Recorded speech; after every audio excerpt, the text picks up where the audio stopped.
അതായത് റിലീസിന് മുൻപേ തന്നെ ആൾക്കാരെ ക്യൂ നിർത്തിച്ച അല്ലെങ്കിൽ ബുക്ക് മൈ ഷോ ക്രാഷ് ആക്കിയ ആയിട്ടുള്ള സബ്ജക്ട്സ് എടുക്കാനുള്ള ഒരു കറേജ് ഇവിടുത്തെ ആൾക്കാർ എടുക്കുന്നത്. ഞാൻ എടുക്കുകയാണെങ്കിൽ അടുത്തൊരു പടം വേണ്ട എനിക്ക് മനസ്സിൽ തോന്നിയത് തന്നെ മൂൺ വാക്ക് എന്നൊരു പടമാണ്. ആ ഒരു ഒറ്റ ഡയലോഗ് പറയുമ്പോഴല്ലോ നമ്മളിങ്ങനെ നമ്മുടെ മനസ്സിൽ എന്തോ ഭയങ്കര ഒരു അല്ലെങ്കിൽ ഒരു കല്ല് കയറ്റി ഇവിടെ അങ്ങ് വെച്ച ഒരു ഫീലുണ്ട്. അതൊരു ഭയങ്കര ബ്രില്യൻ സിനിമയായിരുന്നു. പക്ഷെ നമുക്ക് എല്ലാവർക്കും മനസ്സിൽ ഓക്കെ ഇങ്ങനത്തെ ഒരാൾ ഞങ്ങളുടെ ലൈഫിൽ ഉണ്ടെന്ന് പറയാൻ പറ്റുന്ന രീതിയിലുള്ള പടങ്ങളാണ്. ഫോർ എക്സാമ്പിൾ വ്യസന സമയത്ത് മധുമിത്താദികൾ.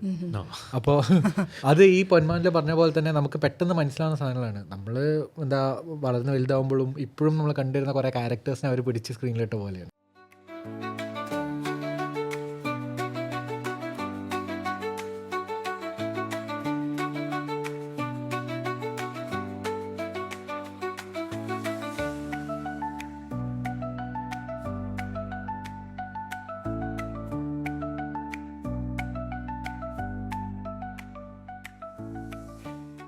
അനുപമ ചോപ്ര, കമൽഹാസൻ ഇവരുടെ ഒരു ഇൻറൂം കോൺവെർസേഷനിൽ കമൽഹാസൻ പറഞ്ഞൊരു കാര്യമുണ്ട്, there is A spark in Malayalam cinema. അതെ, 2025 അതുപോലൊരു സ്പാർക്ക് ഉണ്ടാക്കിയ, ഓളമുണ്ടാക്കിയ ഒരു വർഷമായിരുന്നു 2025 എന്ന് പറയുന്നത്. Then we are here to revisiting the Malayalam cinema 2025 and welcome to our podcast reflection. അപ്പോൾ നമുക്ക് എല്ലാവർക്കും തന്നെ ഡിഫറെൻ്റ് ആയിട്ടുള്ള ആസ്വാദന രീതിയാണ് ആൻഡ് ഡിഫറെൻറ്റ് ജോണേഴ്സ് ആയിരിക്കും എല്ലാവർക്കും ഇഷ്ടം, അല്ലേ? അപ്പോൾ എല്ലാവർക്കും ഈ 2025 അങ്ങനെ ഇറങ്ങിയ സിനിമകളിൽ ഇഷ്ടപ്പെട്ട സിനിമകൾ ഏതൊക്കെയാണ്? ആർക്കെങ്കിലും തുടങ്ങാം കേട്ടോ. ഞാൻ എടുക്കുകയാണെങ്കിൽ എനിക്ക് ഏറ്റവും ഇൻഫ്ലുവൻസിങ് ആയിട്ട് തോന്നിയിട്ടുള്ള ഒരു പടം തലവരയാണ് ഇപ്രാവശ്യം. തലവര റൈറ്റ്. പ്രധാനമായിട്ടും അതൊരു എന്താ പറയുക, ഒരു റെപ്രസെൻറ്റേറ്റീവ് ആയിട്ടുള്ള, എന്നാൽ അധികം ആർക്കും ആ വിഷയത്തിൽ തന്നെ ഈ പറഞ്ഞ പോലെ പലരും മറച്ചു വെക്കാൻ ശ്രമിക്കുന്നതായിട്ടുള്ളതോ അല്ലെങ്കിൽ മുൻപോട്ട് വരാൻ മടിക്കുന്നതായിട്ടുള്ള ഒരാളുടെ കഥ എടുത്ത് അയാൾ അനുഭവിക്കുന്ന ചില ബുദ്ധിമുട്ടുകളും കാര്യങ്ങളും ഒരു പരിധി റിയലിസ്റ്റിക് ആയിട്ട് തന്നെ കാണിക്കാൻ ശ്രമിച്ച ഒരു അറ്റംപ്റ്റിനെ ഞാൻ ഭയങ്കരമായിട്ട് എഫേർട്ടിനെ ഞാൻ മാനിക്കുന്നുണ്ട്. പക്ഷെ അത് നോക്കിക്കഴിഞ്ഞ് കഴിഞ്ഞാൽ തിയേറ്ററിൽ അർഹിച്ചൊരു വിജയം കിട്ടിയിട്ടുണ്ടോ എന്ന് ചോദിച്ചു കഴിഞ്ഞാൽ പാടാണ്. അത് തിയേറ്ററിൽ അത്രയും വർക്കാകാത്ത ഒരു സിനിമയാണ്. ഞാൻ OTT-ലാണ് കണ്ടത്. ഞാൻ തിയേറ്ററിൽ പോയി കാണണമെന്ന് ഓർത്താണ്. പക്ഷേ ആ സമയത്ത് എനിക്ക് പറ്റിയില്ല. ഞാൻ 2-3 തവണ ട്രൈ ചെയ്തായിരുന്നു. പക്ഷേ പിന്നെ OTT വന്നു കഴിഞ്ഞപ്പോഴത്തേനും ഞാൻ ഓർത്തു, അയ്യോ ഇത് തിയേറ്ററിൽ കാണാമായിരുന്നു. ഭയങ്കര തിയേറ്ററിൽ കാണാൻ പറ്റുന്ന ഈ പറഞ്ഞ ഭയങ്കര ഈ സോക്കോൾഡ് തിയേറ്റർ എക്സ്പീരിയൻസ്, അങ്ങനെ ഇപ്പോൾ പറയുന്ന എക്സ്പീരിയൻസൊക്കെ ഭയങ്കര വ്യത്യാസമുണ്ട്. പക്ഷെ അങ്ങനെയൊന്നും അല്ല. പക്ഷെ എന്നാലും എന്തോ സപ്പോർട്ട് ചെയ്യാൻ തോന്നി അങ്ങനെയുള്ള സിനിമകൾ വരുമ്പം നമുക്ക് കുറച്ചും കൂടെ അങ്ങനെ ഒരു കാര്യം എനിക്ക് തോന്നിയായിരുന്നു. അതെ, OTT-ൽ വന്നിട്ട് കാണാമെന്ന് വിചാരിക്കുന്ന പ്രേക്ഷകരാണ് കൂടുതലും. തിയേറ്ററിൽ വരുന്ന സിനിമകളെക്കാളും ഇങ്ങനെയുള്ള സിനിമകൾ, എനിക്ക് കൊമേഴ്ഷ്യലി സക്സസ് ആയിട്ടുള്ള സിനിമകൾ എടുക്കുകയാണെങ്കിൽ ഒരു ആക്ഷൻ മാസ് അല്ലെങ്കിൽ നമ്മൾ അങ്ങനെ ഒരു ലാർജ് സ്കെയിലിൽ ചെയ്യുന്ന ഒരു സിനിമകൾ സ്ക്രീനിൽ കാണാനാണ് പ്രേക്ഷകർ കൂടുതൽ ആഗ്രഹിക്കുന്നത്, തിയേറ്ററിൽ കാണാൻ ആഗ്രഹിക്കുന്നത്. അല്ലാത്ത സിനിമകൾ OTT-ൽ കാണാമെന്ന് വിചാരിക്കുന്ന ഒരു പ്രേക്ഷകരെ നമ്മൾ കാണുന്നുണ്ട്. അതെ, പക്ഷേ അവിടെ ഡിമാൻഡ് സൈഡിനെക്കാട്ടും കൂടുതലൊരു സപ്ലൈ സൈഡ് ഇഷ്യൂ ആണല്ലോ വരുന്നത്. അതായത് ഇപ്പം എന്താ ലൈക്ക് അഖിലിനോട് സംസാരിക്കുമ്പോൾ അഖിൽ പറഞ്ഞ പോലെ ഒരു PVRification ഓഫ് സിനിമാസ് നടക്കുന്നുണ്ടല്ലോ. അതായത് മൾട്ടിപ്ലക്സുകളാണ് കൂടുതൽ പ്രോഫിറ്റബിൾ. അപ്പോൾ അതുകൊണ്ട് സിംഗിൾ സ്ക്രീനുകൾ കുറഞ്ഞുകൊണ്ടിരിക്കുകയാണ്. പക്ഷേ മൾട്ടിപ്ലക്സുകളാണെങ്കിലോ കൂടുതൽ എമ്യൂണിറ്റീസ് പ്രൊവൈഡ് ചെയ്യുന്നതുകൊണ്ട് അവർ കൂടുതൽ കാശ് മേടിക്കുന്നു. അപ്പോൾ ഒരു നൈറ്റ് ഔട്ട്, ലൈക്ക് ഞങ്ങളുടെ ഒരു വീക്കെൻഡ് ഔട്ട് ഉണ്ടായിരുന്ന സാധനം ഇപ്പോൾ 3 മാസം 2 മാസം കൂടുമ്പോൾ ഒരു ഡേറ്റ് നൈറ്റ് പോലെയാണ് പോകുന്നത്. അപ്പോൾ അതുകൊണ്ട് നമ്മൾ ലൈക്ക് ആ ഒരു ബാർ ഹൈ ആണ് ലൈക്ക് ഏത് ടൈപ്പ് പടങ്ങൾക്ക് പോകുന്നുള്ളത്. അതുകൊണ്ട് കൊമേഴ്ഷ്യൽ പടങ്ങൾ കുറച്ചും കൂടെ എന്താ പറയുക, ലൈക്ക് എപ്പീൽ കൂടിയ പടങ്ങളിലേക്ക് പോകാനായിരിക്കും കൂടുതൽ ആൾക്കാർ കരുതുന്നുണ്ടാവുക. പക്ഷേ ഈ തലവര പറഞ്ഞപ്പോൾ എനിക്ക് 2025 ഏറ്റവും ഇഷ്ടപ്പെട്ടുള്ള സിനിമ 2025 ജനുവരി ലാസ്റ്റ് 30-ന് ഇറങ്ങിയ സിനിമയാണ് പൊന്മാൻ. അത് കഴിഞ്ഞിട്ട് ഇപ്പോഴും എനിക്ക് ഒരു ഫേവറേറ്റ് പടം എന്നുള്ള രീതിയിൽ അതിന് ഒരുപാട് കാരണങ്ങളുണ്ട്. ഒന്ന്, അതുവരെ നമ്മൾ കണ്ട ബേസിലല്ല, അതിനകത്തെ ബേസിൽ അജേഷ് എന്ന് പറഞ്ഞ ക്യാരക്ടർ എന്ന് പറയുന്നത് നമ്മൾ ഒരുപാട് ഈ പറഞ്ഞല്ലേ, ഇപ്പം നമ്മൾ സോക്കോൾഡ് ടിപ്പിക്കൽ മാസ് കഥാപാത്രങ്ങളൊക്കെ ഒരുപാട് കണ്ടിട്ടുണ്ട്. പറഞ്ഞ പോലെ ഫിസിക് ആണെങ്കിലും അല്ലെങ്കിൽ ഈ പറഞ്ഞ പോലെ എന്തെങ്കിലും ഒരു ഭയങ്കര പവറുള്ള ഒരു രീതിയിലാണ് കാണിക്കുന്നത്. പക്ഷെ അതൊന്നുമില്ലാതെ ജീവിതത്തിൽ ഈ പറയുന്ന പോലെ വളരെ എന്താ സാധാരണക്കാരനായിട്ടുള്ള ഒരാൾ, എന്നാൽ ജീവിതത്തിൽ കുറേ പ്രശ്നങ്ങളും ആ പ്രശ്നങ്ങളെ എങ്ങനെ സോൾവ് ചെയ്യുന്നു എന്നുള്ളത് ഒരു മാസ് കഥാപാത്രം. ഒന്ന് പറയുകയാണെങ്കിൽ ആ ഇന്ദുഗോപന്റെ ബുക്കിൽ നിന്ന് എടുക്കും അഡാപ്റ്റേഷന്റെ ഭാഗമായിട്ട് എടുക്കും. അതെ, 4-5 ചെറുപ്പക്കാർ. അതെ, അതിൽ പ്രത്യേകിച്ച് എനിക്ക് തോന്നിയൊരു ഭയങ്കര ഇൻട്രസ്റ്റ് ആയിട്ട് തോന്നി വെച്ച് കഴിഞ്ഞാൽ എന്താണ് ഓരോ ആൾക്കാർ വരുമ്പോഴും അവർ കൊടുക്കുന്ന ഗിഫ്റ്റ് എഴുതി വെക്കുന്ന ഒരു പ്രക്രിയ, അതുപോലെ വളരെ ആ രജിസ്റ്റർ കീപ്പ് ചെയ്യുന്നത് ഒരു കണക്ക് പോലെയാണെന്നുള്ളത്. അത് ഞാൻ ശരിക്കും അന്നാണ് എനിക്ക് അതിൻ്റെ ശരിക്കും മേ ബി പലർക്കും അത് പരിചയമുള്ള ഒരു കാര്യമായിരിക്കാം. അത് ഒരു റീജിയൻ സ്പെസിഫിക്കുമാണ്. ഇപ്പം ഞാനിപ്പോൾ ഇടുക്കിന്നാണ് ശരിക്കും വരുന്നത്. ഇടുക്കി അപ്പം ഞങ്ങളുടെ ഞാൻ കുമളി ഭാഗത്തും കൂടെ, അപ്പം തമിഴ്നാടുമായിട്ട് തൊട്ടടുത്ത് ഉള്ളൊരു റീജിയനാണ്. അപ്പം നമ്മുടെ അവിടെ ഇതേപോലെ ഉണ്ട്. അതായത് കല്യാണമോ അല്ലെങ്കിൽ മരണം ആണെങ്കിൽ പോലും നമ്മൾ കൊടുക്കുന്ന പൈസ അവർ എഴുതി വെക്കും. അപ്പോൾ ഞങ്ങളുടെ ഇവിടെ പലപ്പോഴും എൻ്റെ വീട്ടിൽ തന്നെ ഈ പറഞ്ഞ പോലെ ബുക്ക് കീപ്പ് ചെയ്യാറുണ്ട്. ചേട്ടനൊക്കെ ആണെങ്കിലും ബുക്ക് കീപ്പ് ചെയ്യാറുണ്ട്. അപ്പോൾ അടുത്ത കല്യാണത്തിന് പോകുമ്പം നമ്മൾ ഈ ബുക്ക് മറ്റേ പരിശോധിക്കണം. അപ്പം ഞാൻ കോളേജിൽ പഠിക്കുന്ന സമയത്ത് എൻ്റെ ജോലി എന്താണെന്ന് വെച്ച് കഴിഞ്ഞാൽ ഒരു കല്യാണം വരുമ്പം എന്നോട് പറയും ഈ ആ പേര് പറയും, ആ പേര് എന്നിട്ട് എത്രയാണ് വന്നത്. അപ്പം ഞാൻ മുഴുവൻ ഇരുന്ന് ഇങ്ങനെ തപ്പി പിടിച്ച് വൈകിട്ടാകുമ്പോഴത്തേനും ചേട്ടൻ വരുമ്പോൾ ആ പേര് പറഞ്ഞു കൊടുക്കും. അപ്പം അത് പക്ഷേ കൊല്ലത്ത് ഈ പറഞ്ഞ പോലെ അത് ഭയങ്കര ഒരു റിച്വലായിട്ട് നടന്നു പോകുന്നൊരു കാര്യമാണ്. അഗൈൻ അത് പറയുന്നൊരു കാര്യമുണ്ട്. നമുക്ക് ഈ പറഞ്ഞ ഡൗറി റിലേറ്റഡ് ആയിട്ടുള്ള ഇഷ്യൂസും ഡൗറി റിലേറ്റഡ് ഡെത്തുകളും ഒരുപാട് കേസസ് നമുക്ക് കേരളത്തിൽ ഇപ്പോഴും വരുന്നുണ്ട്. അപ്പം അതിനെ ഭയങ്കര നമ്മൾ വേറെ വാക്കുകൾ വെച്ചിട്ടാണ് ലൈക്ക് അതിനെ ഡിഫൈൻ ചെയ്യാൻ തുടങ്ങുന്നത്. അതെ, ഗിഫ്റ്റ്. അതെ, അപ്പോൾ എന്താ പറയുക, വീട്ടുകാർക്ക് ഗിഫ്റ്റ് കൊടുക്കണം. പക്ഷേ ഒരു കാര്യം, ഈ റിലേറ്റബിലിറ്റി ഉണ്ടല്ലോ, അതായിരുന്നു ഒരു കോമൺ തീം. ലൈക്ക് ഞങ്ങൾ 2025 പടങ്ങൾ നോക്കുന്ന സമയത്ത് എക്സ്ട്രീംലി മലയാളി ആയിട്ടുള്ള, എക്സ്ട്രീംലി ലൈക്ക് എന്താ പറയുക, ലൈക്ക് റീജിയൻ സ്പെസിഫിക് ആണെന്നില്ല, പക്ഷെ നമുക്ക് എല്ലാവർക്കും മനസ്സിൽ ഓക്കെ ഇങ്ങനത്തെ ഒരാൾ ഞങ്ങളുടെ ലൈഫിൽ ഉണ്ടെന്ന് പറയാൻ പറ്റുന്ന രീതിയിലുള്ള പടങ്ങളാണ്. ഫോർ എക്സാമ്പിൾ വ്യസന സമയത്ത് മധുമിത്താദികൾ. അപ്പോൾ അത് ഈ പൊന്മാനിൽ പറഞ്ഞ പോലെ തന്നെ നമുക്ക് പെട്ടെന്ന് മനസ്സിലാവുന്ന സാധനങ്ങളാണ്. നമ്മൾ എന്താ വളർന്ന് വലുതാവുമ്പോഴും ഇപ്പോഴും നമ്മൾ കണ്ടുവരുന്ന കുറേ ക്യാരക്ടേഴ്സിനെ അവർ പിടിച്ച് സ്ക്രീനിലിട്ട പോലെയാണ്.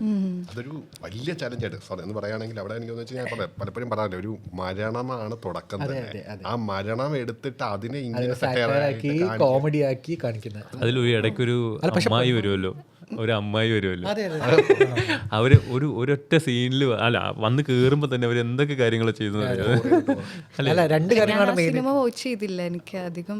അല്ല, അതായത് ഒരു ചെറിയൊരു റീക്യാപ്പ് തരാണെങ്കിൽ, പടത്തിന്റെ ഓൾമോസ്റ്റ് പകുതിയിലാവുമ്പോൾ ലൈക്ക് ഒരു ലേഡി കയറി വരാണ്. അപ്പോൾ അവര് ഫാമിലിന്റെ ക്ലോസ് റിലേറ്റീവ് ആണെന്ന് വെച്ച് കഴിഞ്ഞാൽ അല്ല, അവര് ഒരു കസിൻ പോലത്തെ ഒരു ക്യാരക്ടറാണ്. പക്ഷെ അവർ വരുമ്പോൾ പറയുന്നത് വെച്ച് കഴിഞ്ഞാൽ അവർ ഓൾറെഡി അവിടുത്തെ ആൾക്കാർ കരയുന്നതിനെക്കാട്ടും ഏറ്റവും ഒച്ചത്തിൽ കരഞ്ഞിട്ട് അവർക്ക് എന്തോ വലുതായിട്ട് നഷ്ടപ്പെട്ടു എന്നുള്ളത് എന്താ പറയുക പ്രൂവ് ചെയ്യുന്ന രീതിയിൽ കരഞ്ഞിട്ട്, എന്നിട്ട് ഓട്ടോയ്ക്ക് കാശ് കൊടുക്കണം, ഷൂസ് ആരും കളഞ്ഞു പോകരുത്, അതുകൊണ്ട് ചെരുപ്പ് എടുത്ത് മാറ്റി വെക്കും, ഇറങ്ങി പോകും.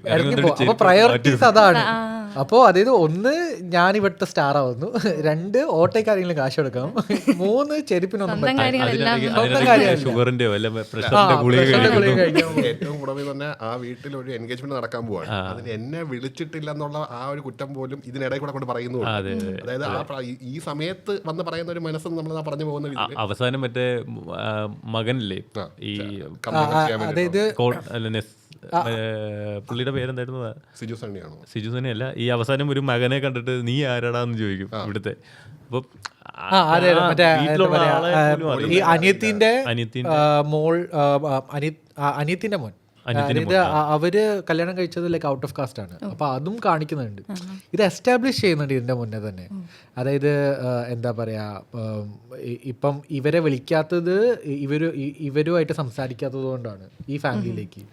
അപ്പൊ ഈ മൂത്ത മോള് ലൈക്ക് അത് എസ്റ്റാബ്ലിഷ് ചെയ്യുന്നുണ്ട്. അത് ആരാണോ മരിച്ചു പോയത് അവരുടെ 2 പെൺമക്കളാണ്. അപ്പോൾ ആദ്യത്തെ മോളുടെ എൻഗേജ്മെന്റിന് വിളിക്കാത്തത് ഈ മാമി ക്യാരക്ടറിനെ ആയിട്ട് ലൈക്ക് തെറ്റിപ്പോയോണ്ടാണ്, കാരണം വെച്ചാൽ ഔട്ട് ഓഫ് കാസ്റ്റ് പോയിട്ടുണ്ട്.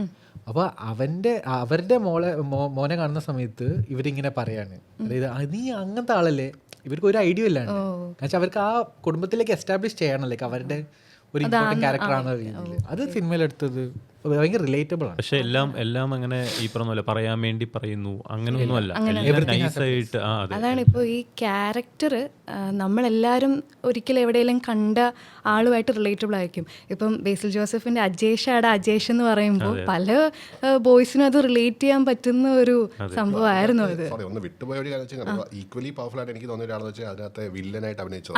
അതെ അതെ, അത് കാരണം നമ്മൾ പറയില്ല പലപ്പോഴും ഒരു നീലാംബരി ഉണ്ടെങ്കിൽ ഒരു പടയപ്പയുടെ ഇത് വരത്തുള്ളൂ, അതുപോലെ അതുപോലെ അദ്ദേഹം അവിടെ കാരണം പേടിയാവുന്നുണ്ടായിരുന്നു പലപ്പോഴും എനിക്ക് തന്നെ. കാരണം ആ സ്ഥലത്തിനെ കാണിക്കുന്നത് അത് നേരത്തെ പറയുന്നുണ്ടായിരുന്നു വളരെ മനോഹരമായിട്ടൊരു സ്ഥലമാണെങ്കിൽ കൂടി അവിടുത്തെ ആ ഒരു ഇൻട്രിക്കേറ്റ് എലമെന്റ് കാണിക്കുമ്പോൾ ഞാൻ ശരിക്കും ഭയപ്പെട്ടു. ഒരാൾ എങ്ങനെ ഇവിടെ പോയി ഒരു ഇത് എടുത്തിട്ട് വരും, അല്ലെ അദ്ദേഹത്തിന് എങ്ങനെ ഒന്ന് എന്താണ് ഫിസിക്കലി ആണെങ്കിലും പുള്ളി വെൽ ബിൽറ്റ് ആണ്, പുള്ളി തരുന്നൊരു ഓറ ആണെങ്കിലും ഭയങ്കര പേടിപ്പിക്കുന്ന ഒരു കഥാപാത്രമാണ്. പക്ഷേ ആ എലമെന്റ് പോലത്തെ ഒരു ആസ്പെക്ട് നമുക്ക് ടെൻഷൻ ആവും എങ്ങനെ എടുക്കും എന്നുള്ളത്. പക്ഷേ അതിനകത്തുണ്ടല്ലോ, അതിനകത്ത് വേറൊരു കാര്യം കൊണ്ടുണ്ട്. ഈ പൊന്മാനിനകത്ത് ശരിക്കും എല്ലാ കഥാപാത്രങ്ങൾക്കും ഓരോ കാര്യങ്ങൾ ചെയ്യുമ്പോഴും അവരുടെ സിറ്റുവേഷൻസ് ആണ് അവരെ കൊണ്ട് ചെയ്യിപ്പിക്കുന്നത്. ഇപ്പം ഈ ഇതിനകത്ത് സ്റ്റെഫി എന്ന് പറഞ്ഞ കഥാപാത്രം, ആ കഥാപാത്രം ചെയ്യുന്നത് ഇപ്പം സ്വർണം കൊണ്ടുവരുന്നു, സ്വർണം തിരിച്ചു കൊടുക്കുന്നില്ല, എന്നിട്ട് അതുമായിട്ട് അവിടെ ഈ പറഞ്ഞ പോലെ കല്യാണം കഴിഞ്ഞ് വീട്ടിലേക്ക് പോകുന്നു. അപ്പം അവിടെ ചെയ്യുന്നത് ഈ പറഞ്ഞ പോലെ ഒരു സെൽഫിഷ് ആയിട്ടുള്ള ഒരു കാര്യമാണ് ചെയ്യുന്നത്. എന്നാൽ പുള്ളിക്കാരി അത്ര മോശമായിട്ടുള്ള ക്യാരക്ടറൊന്നുമല്ല. അവരുടെ സാഹചര്യം കൊണ്ട് അവരത് ചെയ്യേണ്ടി വരുവാണ്. ഇപ്പോൾ മരിയാനോ എന്ന് പറഞ്ഞിട്ടുള്ള കഥാപാത്രം അതിനകത്ത് ചെയ്യുന്നതും ഈ പറയുന്ന പോലെ എന്താണ്, അയാളുടെ സാഹചര്യം അതാണ്. അതായത് പെങ്ങളെ കെട്ടിച്ചു കൊടുക്കാനായിട്ട് ഇനിയും പൈസ വേണം, അവർക്ക് സ്ത്രീധനം കൊടുക്കണം, അപ്പം ഇത് കിട്ടിയിട്ട് വേണം അവിടെ കൊടുക്കാനായിട്ട്. അപ്പം അജേഷിനാണെങ്കിലും ചില കാര്യങ്ങൾ ചെയ്യേണ്ടി വരുന്നത് ആ സാഹചര്യങ്ങൾ കൊണ്ടാണ്. അപ്പം എല്ലാം ആ സാഹചര്യങ്ങൾ എങ്ങനെയാണ് ഒരാളെ കൊണ്ട് ഓരോ കാര്യങ്ങൾ ചെയ്യിക്കുന്നത്. അത് ചിലപ്പോൾ നല്ലതാകാം, ചിലപ്പോൾ ചീത്തയാകാം എന്നുള്ളത്. അപ്പം അങ്ങനെ കുറേ ലേയേഴ്സ് അതിനകത്ത് ഭയങ്കരമായിട്ടുള്ള പോലെ എനിക്ക് നമ്മളിലേക്ക് ഒരാൾ ചീത്തയാണെന്നും പറഞ്ഞിട്ട് നമ്മൾ അവരുമായിട്ട് കണക്ട് ചെയ്യാണ്ടിരിക്കേണ്ട ആവശ്യം വരുന്നില്ല. നമുക്ക് മനസ്സിലാവുന്ന രീതിയിൽ നിന്നാണ്, മനസ്സിലാവുന്ന ഒരു സാഹചര്യത്തിലാണ് അവർ പുറത്തോട്ട് വരുന്നത്. നമ്മൾ ഈ സിനിമകളൊക്കെ പറയുന്നത് തന്നെ നമ്മൾ ലാർജ് സ്കെയിലിൽ എടുത്ത സിനിമകൾ ഈ വർഷം അധികം ഇറങ്ങിയിട്ടുണ്ടെന്ന് എനിക്ക് ഫീൽ ചെയ്തു. അതിൽ തന്നെ ഞാൻ ഒത്തിരി പ്രതീക്ഷയോടെ അല്ലെങ്കിൽ എക്സൈറ്റ്മെൻറ്റോട് കൂടി എൻ്റെ ഫേവറേറ്റ് ആയിട്ടുള്ളൊരു സിനിമയായിരുന്നു 2025.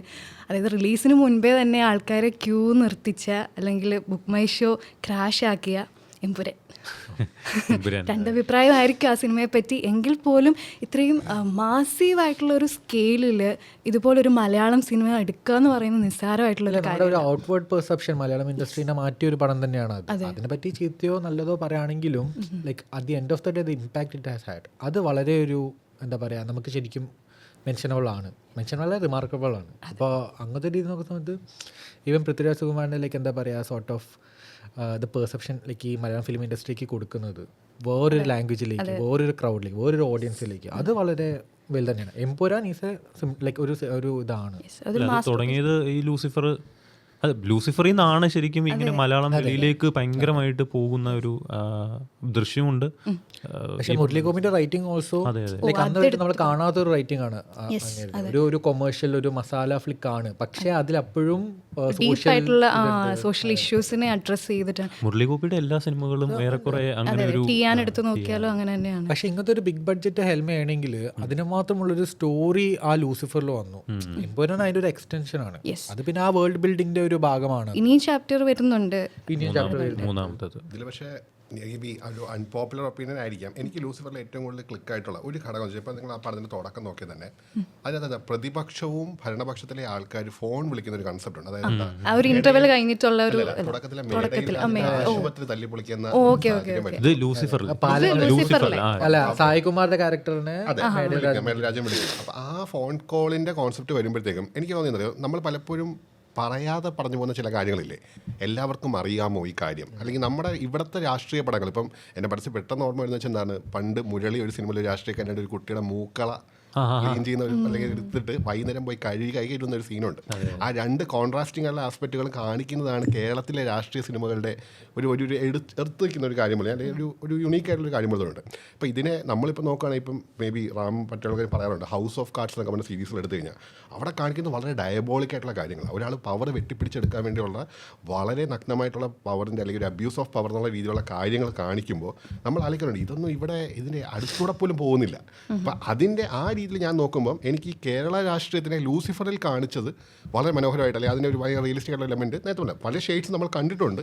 ബട്ട് എന്നിരുന്നാൽ കൂടിയും ആസ് ആൻ ഓഡിയൻസ് ഞാൻ പ്രതീക്ഷിച്ചത് ഈ എലമെന്റ് എമ്പുരാനിൽ അല്പം കൂടെ കാണിച്ചിരുന്നെങ്കിൽ എന്ന് ഇതൊക്കെ എൻ്റെ ഒരു സ്ക്യൂഡ് ആയിട്ടുള്ള മാത്രമാണ്. ഇന്റർവെൽ ബ്ലോക്കിലാണെങ്കിലും അതില് അല്ല രാഷ്ട്രീയത്തെ പറ്റിയിട്ടുള്ള ജസ്റ്റ് ഒരു ചെറിയ കൊടുക്കുന്നുണ്ടായിരുന്നു. അല്ലേ എനിക്ക് ആക്ച്വലി എമ്പുരാൻ ഹോണസ്റ്റ്ലി എനിക്ക് ഫസ്റ്റ് ഹാഫ് വർക്കായി, സെക്കൻഡ് ഹാഫ് പിന്നെ ആ ഒരു റിവെഞ്ച് വന്നപ്പം പൃഥ്വിരാജിൻ്റെ ക്യാരക്ടറിൻ്റെ റിവെഞ്ച് ആണെന്ന് പറഞ്ഞപ്പോൾ എനിക്കത് മുഴുവനോടെ വർക്കായിട്ടില്ലായിരുന്നു. ബട്ട് എന്നാലും ഈ പറയുന്ന പോലെ ലൂസിഫർ ഭയങ്കരമായിട്ട് വർക്കായി, ഇപ്പോഴും ഭയങ്കര. പിന്നെ എനിക്ക് ഏറ്റവും ഒരു കാര്യം തോന്നിയത് എനിക്ക് ആ പാട്ടുണ്ടല്ലോ, മറ്റേ കടവുളെ പോലെ എന്നുള്ള പാട്ട്. അപ്പോൾ അത് രണ്ടാമത് വരുമ്പോൾ ഞാനിങ്ങനെ ആലോചിച്ചോണ്ടിരിക്കുകയാണ്, ദൈവമേ ഇത് കൊള്ളാം, ഇത് പക്ഷേ എനിക്ക് രണ്ടാമത് ചെയ്തത് എനിക്കത് വർക്കായില്ല. പക്ഷെ അത് പലർക്കും വർക്കായിട്ടുണ്ടെന്ന് തോന്നുന്നു. എനിക്കത് അന്ന് കേട്ടപ്പോൾ എനിക്ക് ഫസ്റ്റത്തെ പാട്ട് ഞാൻ ഇപ്പോഴും ടി വിയിൽ എപ്പോഴും കേട്ടുകൊണ്ടിരിക്കുന്നതാണ്. അല്ല, അതൊരു ടോൾ ഓർഡറാണ്. കാരണം എന്താ വെച്ച് കഴിഞ്ഞാൽ മോഹൻലാലിനെ പോലത്തെ ഒരു സ്റ്റാച്ചറുള്ള ഒരു മനുഷ്യൻ വരുന്ന സമയത്ത് അങ്ങേരോട് എന്താ പറയുക ഒത്തു നിൽക്കുന്ന ഒരു ബാക്ക്ഗ്രൗണ്ട് സ്കോറും കൂടെ വേണം. അത് ദീപക് ദേവിന് ലൂസിഫറിൽ കൊടുക്കാൻ പറ്റി. അപ്പൊ അതിന്റെ സെയിം വന്നതുകൊണ്ടായിരിക്കും ചിലപ്പം എക്സ്ട്രാ. അല്ല, നമ്മൾ സെയിം വന്നത് എനിക്ക് പിന്നീട് ഞാൻ ആലോചിച്ച് നോക്കിയിട്ടുണ്ട് എന്താ എനിക്കത് വർക്കാകാതെയെന്ന്. എനിക്ക് തോന്നിയത് ഈ പറഞ്ഞ പോലെ ഞാനത് ഒരുപാട് തവണ കേട്ടിട്ടുണ്ട്. അതായത് എൻ്റെ പ്ലേലിസ്റ്റിൽ എപ്പോഴും വരുന്ന ഒരു പാട്ടാണ്, ഫെമിലിയറാണ്, ഭയങ്കര ഫെമിലിയറാണ്. അപ്പോൾ എനിക്കത് ഭയങ്കര എൻ്റെ ക്ലോസ് ടു ഹാർട്ടാണ് ആ പാട്ട്. അപ്പം ആ പാട്ടിനെ പിന്നീട് വരുമ്പം അതിനൊരു മീറ്ററുണ്ട്. ഇപ്പം ഞാൻ തന്നെ ക്രിയേറ്റ് ചെയ്ത് വെച്ചൊരു മീറ്ററുണ്ട്. അത് ചിലപ്പം ലൂസിഫറിന്റെ സക്സസ് ആയിരുന്നു ലൂസിഫർ 2 വന്ന ഒരു ഇത് വന്നത്. അതിൽ ദീപക് ദേവിൻ്റെ മ്യൂസിക്കിൻ്റെ കാര്യം പറയുമ്പോൾ എമ്പുരാനെ എന്നുള്ള സോങ് മാത്രമല്ലാതെ അതിൽ വേറൊരു ഫീൽ ഗുഡ് ആയിട്ടുള്ള എന്നാൽ ഒരുപാട് ഡെപ്ത് മീനിങ് തരുന്ന ഒരു സോങ് ഉണ്ടായിരുന്നു, നിനമുണ്ടോ നെഞ്ചുണ്ടോ. അത് ശരിക്കും അതിലെ ലിറിക്സുകളിലൂടെ പോയാലും അതിൻ്റെ ആ ഒരു ഫീലിലൂടെ പോയി കഴിഞ്ഞാൽ നമ്മൾ ശരിക്കും ഒന്ന് റിയലൈസ് ചെയ്യും. ശരിക്കുമുള്ള ഈ ഒരു കേരളത്തിൻ്റെ പൊളിറ്റിക്സിനെ പറ്റി പറയുന്നുണ്ട്.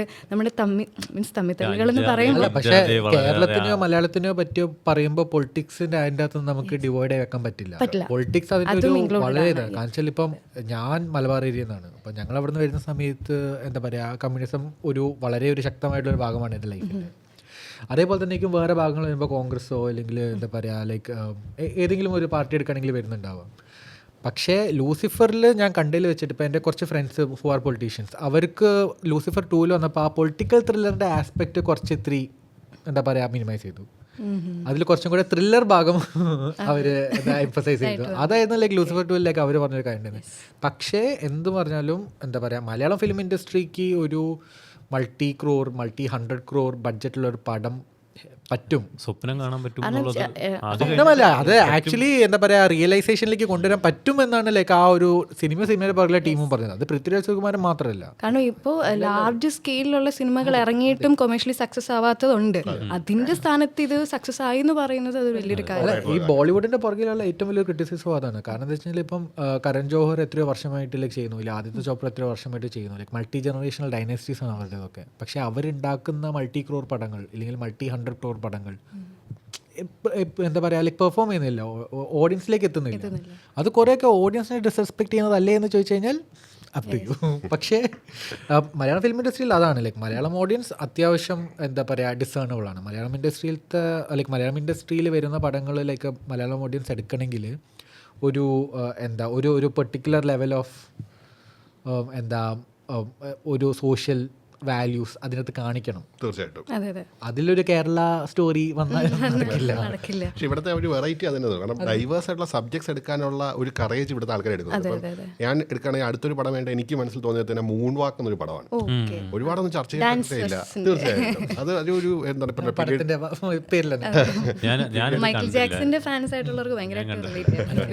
പീരിയഡ് ഡ്രാമ പോലത്തെ രീതിയിലാണ് പറയുന്നത്. തുമ്പ ബീച്ച് ട്രിവാൻഡ്രത്തുള്ള കുറച്ചുകൂടെ കടലോരം പറ്റിയുള്ള സ്ഥലമാണ്. പക്ഷെ ആ കഥയുടെ ഒരു നറേഷൻ വന്നിരിക്കുന്നത് വളരെ ഓർഗാനിക്കായിട്ടാണ്. ഫ്രെയിമുകളെല്ലാം വളരെ മനോഹരമായിട്ടുണ്ട്. ആൾക്കാരൊന്നും അത്ര പരിചിതമല്ല എനിക്ക്. പക്ഷേ എന്നിരുന്നാൽ കൂടിയും അവർ ആ കഥ മുന്നോട്ട് കൊണ്ടുപോകുന്ന വളരെ മനോഹരം, നമുക്ക് റിലേറ്റ് ചെയ്യാൻ പറ്റുന്ന റിലേറ്റബിളിലോട്ട് തന്നെ കൊണ്ടുവരുന്നുണ്ട്. പക്ഷേ ഈ പറഞ്ഞാൽ അതിനകത്ത് സട്ടിലായിട്ട് രാഷ്ട്രീയങ്ങൾ പറയാൻ ശ്രമിക്കും, സട്ടിലല്ല എക്സ്പ്ലിസിറ്റായിട്ട് തന്നെ രാഷ്ട്രീയം പറയാൻ ശ്രമിക്കുന്നുമുണ്ട്. അപ്പം അവിടെയെല്ലാം എന്താ പറയുക ഓരോ സബ്ജക്റ്റിനെ നമ്മൾ കൊണ്ടുവരുന്ന നേരത്തെ പറഞ്ഞത് ഈ പറഞ്ഞ ഒരു ലാർജ് ഇപ്പം പലപ്പോഴും ഞാനിവിടെ കേട്ടുള്ള ഒരു ഡയമെൻഷൻ എന്ന് വെച്ചാൽ ബോളിവുഡൊക്കെ എടുക്കുമ്പോഴത്തേക്ക് അവർ മിസ്സായി പോകുന്നുണ്ട്. അവർക്ക് ഒരു സാധാരണ മിഡിൽ ക്ലാസ് എന്നൊരു ഡയമെൻഷൻ പോലും നേരെ പറയാൻ പറ്റാറില്ല. മിഡിൽ ക്ലാസ് പറയുമ്പോഴും 2 ഡോക്ടർമാരുടെ മക്കൾ അതാണ് അവർക്ക് മിഡിൽ ക്ലാസ്. അവിടെ ഇതൊരു പ്രത്യേക ഒരു വ്യത്യസ്തമായിട്ട് നിൽക്കുന്ന ഒരു ആശയമായിട്ട് തന്നെയാണ് മൂൺ വാക്ക് എനിക്ക് തോന്നിയത്. അത് കാണണം എന്ന് തന്നെയാണ് എല്ലാവരോടും ഞാനും പറയുന്നത്. പക്ഷേ ആ കാര്യത്തിൽ എനിക്ക് 2 കാര്യം ലൈക്ക് പോയിന്റ് ഔട്ട് ചെയ്യാനുള്ളത് എന്താ വെച്ച് കഴിഞ്ഞാൽ, ഒന്ന് അതിൻ്റെ ലൈക്ക് ഈ ഫ്രെയിംസ് ഒക്കെ പറയുന്ന പോലെ, അതായത് ഇപ്പം ഞാൻ രണ്ടാമത്തെ കാര്യം മറക്കുന്നത്, രണ്ടാമത്തെ കാര്യം പറ്റേ, പിന്നെ ആ പൊളിറ്റിക്കൽ ആസ്പെക്റ്റും.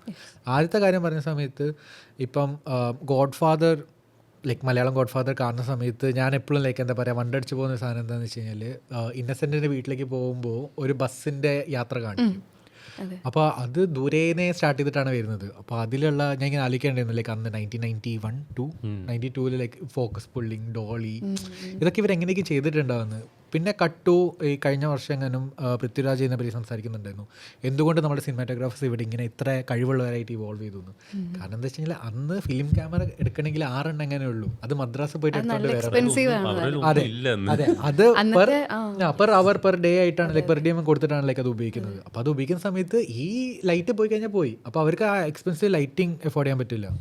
നാച്ചുറൽ ലൈറ്റ് തന്നെ വേണം. അവർ ആ പ്രഷറിൽ നിന്നാണ് ചെയ്യുന്നത്. അപ്പോൾ എന്താ പറയുക ഈ അടുത്തും മറ്റേ ഒരു റീല് ഞാൻ ഇങ്ങനെ കണ്ടതായിരുന്നു. 250 അടി എന്താ പറയുക ഫിലിമേ ബാക്കിയുള്ളൂ. അപ്പോൾ 6 മണിയായി, അരമണിക്കൂറാണ്.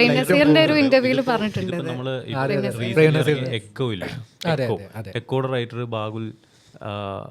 ബാഹുലിന്റെ ഒരു ഇന്റർവ്യൂ കണ്ടപ്പോൾ ബാഹുൽ പറഞ്ഞത്, ബാഹുൽ ഈ പറയുന്ന പോലെ എക്കോ എന്ന് പറഞ്ഞൊരു സിനിമ ഇത് ഒറിജിനലി അത് എഴുതിയ സമയത്ത് ഫസ്റ്റ് പുള്ളിയുടെ എല്ലാം ഈ പറഞ്ഞ പോലെ കഥ ആലോചിച്ച് വെച്ചിട്ട് പിന്നെ സീനാക്കുക എന്നുള്ളതല്ലല്ലോ. പുള്ളി ആദ്യത്തെ സീനങ്ങ് എഴുതിയിട്ട് പിന്നെ എങ്ങോട്ടെങ്കിലും പോവുക എന്നുള്ളതാണ് പുള്ളിയുടെ.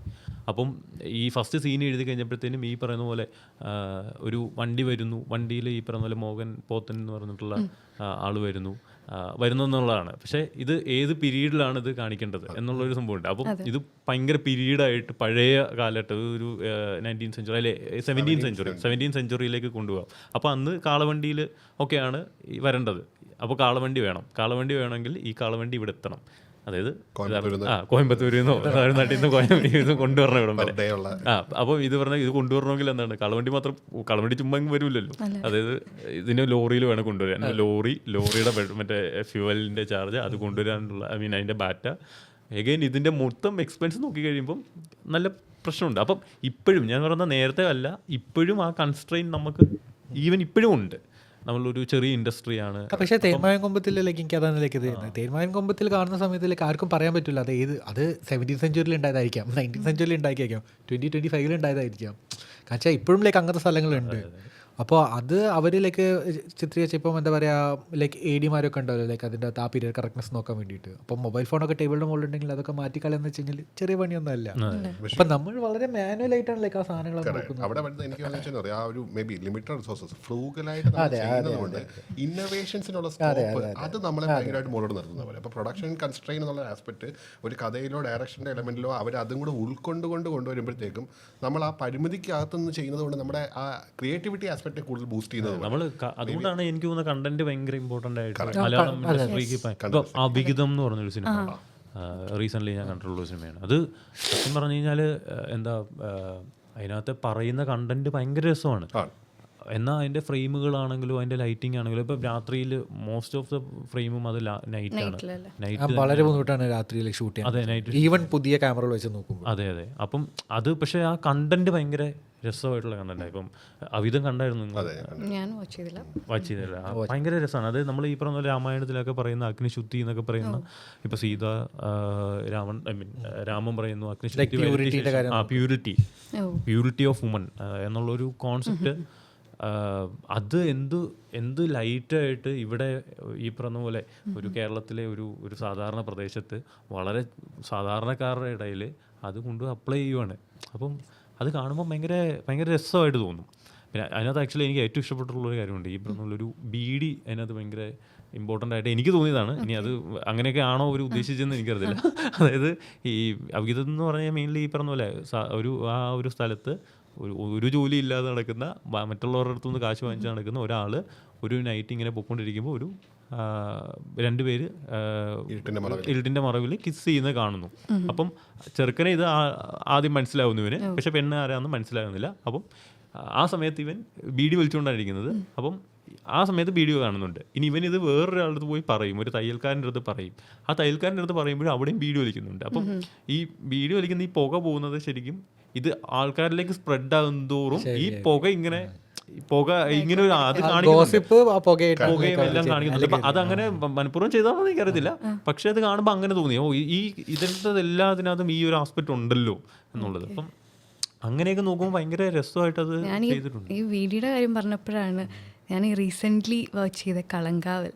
എൻ്റെ പൊന്നെ മമ്മൂക്കയുടെ ഒരു തിരിച്ചുവരവ് തന്നെയാണ്. കാരണം പ്രോപ്പർട്ടി ആ ഒരു വീഡിയോ കൊണ്ട് സിഗരറ്റ് വെച്ചിട്ട് ആ ഒരു പ്രോപ്പർട്ടി യൂസ് ചെയ്തിട്ട് ആ ഒരു ക്യാരക്ടറിനെ ബിൽഡ് ചെയ്തെടുത്തിരിക്കുന്നത് മമ്മൂക്കയുടെ പെർഫോമൻസ്. കാരണം ഈ ഒരു വർഷം നമ്മൾ 8 മാസത്തിന് ശേഷമാണ് മമ്മൂക്കേനെ നമ്മൾ കാണുന്നത്, ആ ഒരു സ്ക്രീനിൽ വാച്ച് ചെയ്യുന്നത്. കാരണം ആ ഒരു പെർഫോമൻസ് എന്ന് പറഞ്ഞാൽ അസാധ്യ പെർഫോമൻസ് ആയിരുന്നു. എൻ്റെ ഡയറക്ടർ ജിതിൻ കെ ജോസ് അദ്ദേഹം പറഞ്ഞിട്ടുണ്ടായിരുന്നു, ആ ഒരു കാറിൽ വെച്ചിട്ട് ഇങ്ങനെ കൊല്ലുന്ന ഒരു സീനുണ്ടല്ലോ, അതിൽ നമുക്ക് ആ സിഗരറ്റ് വായിലിട്ട് ചവച്ച് അത് ശരിക്കും ഒരു ഞാൻ സിനിമ ആലോചിച്ചായിരുന്നു കേട്ടോ, ഇത് ശരിക്കും ഇത് തിന്നായിരുന്നു. ആ ശരിക്കും അത് മമ്മൂക്കയുടെ കയ്യിൽ നിന്ന് ഇട്ടതാണ് മമ്മൂക്ക. അത് ചവച്ചിറക്കിയ ഒരു സീൻ എൻ്റെ പൊന്നെ എനിക്ക് ഇപ്പോഴും മറക്കാൻ പറ്റില്ല. ആ ഒരു എന്താണ് ഒരു വില്ലനിസം എന്നൊക്കെ പറഞ്ഞു കഴിഞ്ഞാൽ പക്ഷെ ആ മെത്തേഡ് ആക്ടിങ് വളരെ ലൈക്ക് അത് മെത്തേഡ് ആക്ടിങ് ആയിട്ട് തന്നെ മമ്മൂട്ടി ചെയ്താന്ന് എനിക്കറിയില്ല. പക്ഷെ അങ്ങനത്തെ കുറേ ടെക്നിക്കലാണ് നമുക്ക് നാച്ചുറലി ഇവോൾവ് ചെയ്തൊരു ഇൻഡസ്ട്രിയാണ് മലയാളം ഫിലിം ഇൻഡസ്ട്രി എന്ന് പറയാൻ പറ്റും. എന്നുവെച്ചാൽ ഈ പറഞ്ഞ പോലെ റിസോഴ്സസിൻ്റെ ഇത് കാരണം ലൈക്ക് ഞാൻ ചെറുപ്പത്തിൽ വായിച്ച ഒരു ബുക്ക് ഉണ്ടായിരുന്നു, ഒരു സീരീസ് ഓഫ് ബുക്സ് ഫൗണ്ടേഷൻ എന്ന് പറഞ്ഞിട്ട്. അപ്പോൾ ഐസക് അസിമോവ്. അപ്പോൾ അതിൻ്റെ അകത്ത് കുറച്ച് അന്താരാഷ്ട്രമായിട്ട് പോകുന്നതല്ല, പക്ഷേ അതിൻ്റെ അകത്തുള്ള ഒരു മെയിൻ എന്താ പറയുക ഒരു ക്രക്സ് ഓഫ് ദ സ്റ്റോറി എന്ന് വെച്ച് കഴിഞ്ഞാൽ ഒരു സിവിലൈസേഷൻ മാറിയിട്ട് കുറച്ച് സയൻറ്റിസ്റ്റുകൾ ഒരു ചെറിയൊരു ഒരു പ്ലാനറ്റിൽ പോയിട്ട് ലൈക്ക് അവരൊരു എൻസൈക്ലോപീഡിയ ഗലാക്ടിക്ക എന്ന് പറഞ്ഞൊരു ബുക്ക് ചെയ്താൽ നോക്കും. പക്ഷേ അതായിരുന്നില്ല അവരുടെ ജോലി എന്ന് വെച്ച് കഴിഞ്ഞാൽ ആ ഹ്യൂമാനിറ്റി കാത്തു സൂക്ഷിക്കുക എന്നുള്ളതായിരുന്നു. അപ്പോൾ ഈ ഫ്രൂഗൽ റിസോഴ്സസ് വെച്ചിട്ട് അവരൊന്നും കൂടെ സിവിലൈസേഷൻ കിക്ക് സ്റ്റാർട്ടാണ് ചെയ്യുന്നത്. അപ്പോൾ ഞാൻ കുറേയൊക്കെ ലൈക്ക് പാരലൽ കാണുന്ന കേരള ഫിലിം ഇൻഡസ്ട്രിയിലാണ്. കാരണം വെച്ചാൽ നമ്മളുടെ ഈ ഫ്രൂഗൽ റിസോഴ്സസ് വെച്ചിട്ട് നമ്മൾ ഇത്രയും നല്ലൊരു പ്രോഡക്റ്റ് കൊണ്ടുവരുന്നു. ഫോർ എക്സാമ്പിൾ ലോക. ഇപ്പോൾ ലോക്കേൻ്റെ അകത്തെന്ന് വെച്ച് കഴിഞ്ഞാൽ 30-35 crores, അത് വലിയൊരു സംഖ്യയാണ്. പക്ഷേ ആ ഒരു മൂവിൻ്റെ സ്കെയിൽ വെച്ച് നോക്കുമ്പോൾ, ആ മൂവി പെർഫോം ചെയ്ത രീതി വെച്ച് നോക്കുമ്പോൾ, അല്ലെങ്കിൽ ആ മൂവിൻ്റെ അകത്ത് നമ്മൾ ഓഡിയൻസ് എക്സ്പെക്ട് ചെയ്ത് വെച്ച് നോക്കുമ്പോൾ, ആ പറയുന്ന സ്റ്റോറി ആ 35 crores ഒന്നുമല്ല. ശരിക്കും ഇത് 35 crores പറയുന്ന എവിടെയാണെന്നറിയോ, മറ്റുള്ള ഇൻഡസ്ട്രീസ് ഈ പറഞ്ഞ പോലെ 350, 600, 700 crores അതെ അപ്പോഴാണ് നമ്മൾ നോക്കുന്നത് ഈ 500 crore. അതെ കാരണം വേൾഡ് ബിൽഡിങ്ങിന് you need that much of money. കാരണം സലാർ പോലത്തെ ഒരു പടം, ബാഹുബലി പോലത്തെ ഒരു പടം അത്രയും ഇൻവെസ്റ്റ്മെന്റ് ഇല്ലാണ്ട് പറ്റില്ല. പക്ഷേ ഇവർ ചെയ്തെന്താ വെച്ച് കഴിഞ്ഞാൽ നമുക്ക് ഓൾറെഡി അറിയുന്ന ഒരു വേൾഡിനെ അവരെ മൂവിയിലേക്ക് കൊണ്ടുവരാം. അതുകൊണ്ട് തന്നെ 2 രീതിയിൽ അത് വർക്കൗട്ട് ആയി. ഒന്ന് വേൾഡ് ബിൽഡിങ്ങിലേക്ക് അവർക്ക് അത്രയും അവരുടെ ജോലി കുറവായെന്നല്ല പറയുന്നത്, പക്ഷേ അവർക്ക് കുറേ മെറ്റീരിയൽ കിട്ടി. ഒരു മാർവൽ സിനിമാറ്റിക് യൂണിവേഴ്സ് അവർക്ക് മാത്രം ഈ മലയാള ഐതിഹ്യ കഥ വെച്ചിട്ട് മാത്രം ഉണ്ടാക്കാൻ പറ്റും. ആൻഡ് 2 ഈ നേരത്തെ പറഞ്ഞ പോലെ നമ്മളെ കോമൺ തീം വളരെ റിലേറ്റബിൾ ആണ്. കാരണം നമ്മളും നമ്മുടെ അച്ഛനമ്മമാരും പല ജനറേഷൻസും ലിങ്ക് ചെയ്യുന്ന രീതിയിലുള്ള കഥകളാണ് ഇവർ കൊണ്ടുവരുന്നത്.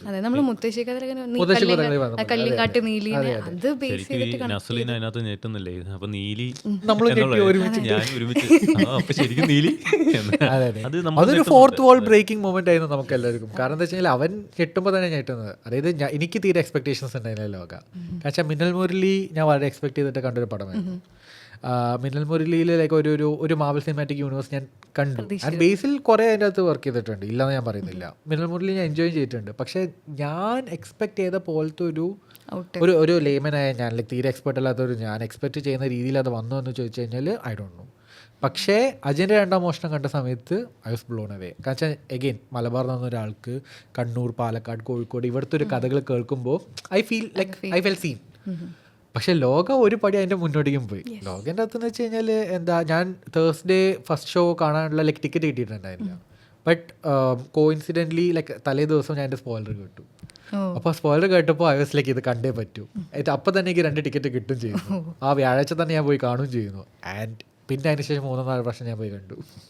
ഞാൻ തന്നെ ഒരു 4 രൂപയിലേക്ക് അവരുടെ 300 ക്രോസിലേക്ക് പക്ഷേ ഇതിലെ ലിങ്ക് എന്ന് പറഞ്ഞാൽ നേരത്തെ ഇപ്പം താങ്കൾ പറഞ്ഞല്ലേ സൂപ്പർ ഹീറോ അല്ലെങ്കിൽ ആ ഒരു ലാർജർ സ്കെയിൽ മൂവിയുടെ ആ ടെംപ്ലേറ്റ് തന്നെ ആലോചിച്ച് നോക്കുമ്പോൾ ഇവിടെ എനിക്ക് തോന്നിച്ചിട്ടുണ്ട് ഒരു പരിചയം ഇതൊരു lack of better word prototype പോലൊരു വാക്കാണ് ഞാൻ ഉപയോഗിക്കുന്നത്. കാരണം നേരത്തെ സൂചിപ്പിച്ച അതിൻ്റെ എക്സ്റ്റൻഷൻ തന്നെയാണ്. അതായത് ഈ പടം ഇറക്കി കഴിയുമ്പോൾ ഇറ്റ്സ് ലൈക്ക് ഞങ്ങളുടെ കയ്യിൽ ഇത്ര നല്ലൊരു സാധനമുണ്ട്, ആർക്ക് ഫണ്ട് ചെയ്യാൻ പറ്റും, കോൺഫിഡൻസ് വരാണ് ലൈക്ക് അടുത്തൊരു പ്രോഡക്റ്റിലേക്ക് ബൂസ്റ്റാണ് നമുക്ക് തരുന്നത്. കാരണം അതൊരു അത്ര ഞാൻ എടുത്ത് പറഞ്ഞതെന്ന് വെച്ചാൽ ഞങ്ങൾ എപ്പോഴും റാം പണ്ട് എന്നോട് പറയുന്നുണ്ട് ആ ഡ്രാമറ്റോളജിസ്റ്റിൻ്റെ ആസ്പെക്ട് ശാന്തി ബാലചന്ദ്രൻ എന്നുള്ള പുള്ളിക്കാരി. അപ്പം ആ ഒരു PhD ലെവലിലുള്ള ആ ഒരു ആസ്പെക്ട് പുള്ളിക്കാരി ഇതിൻ്റെ ഒരു ലിറ്ററേച്ചർ റിവ്യൂ പോലത്തെ ഒരു ആസ്പെക്റ്റിലോ അല്ലെങ്കിൽ അതിനകത്ത് കൊണ്ടുവന്നതിൻ്റെ ആ ഒരു ക്വാളിറ്റി ഫൈനൽ പ്രോഡക്റ്റ് നമുക്ക് കാണാൻ പറ്റുന്നുണ്ട്. അതുകൊണ്ട് അധികം ആ റിഫൈൻഡ് ആയിട്ടുള്ള പ്രോഡക്റ്റ് ആയിട്ടും ലൈക്ക് എല്ലാ ബേസിസും കവർ ചെയ്ത പോലെ ഇതിലൊന്നും ലൈക്ക് ഇങ്ങനെ മിസ്സിംഗ് ഇല്ല.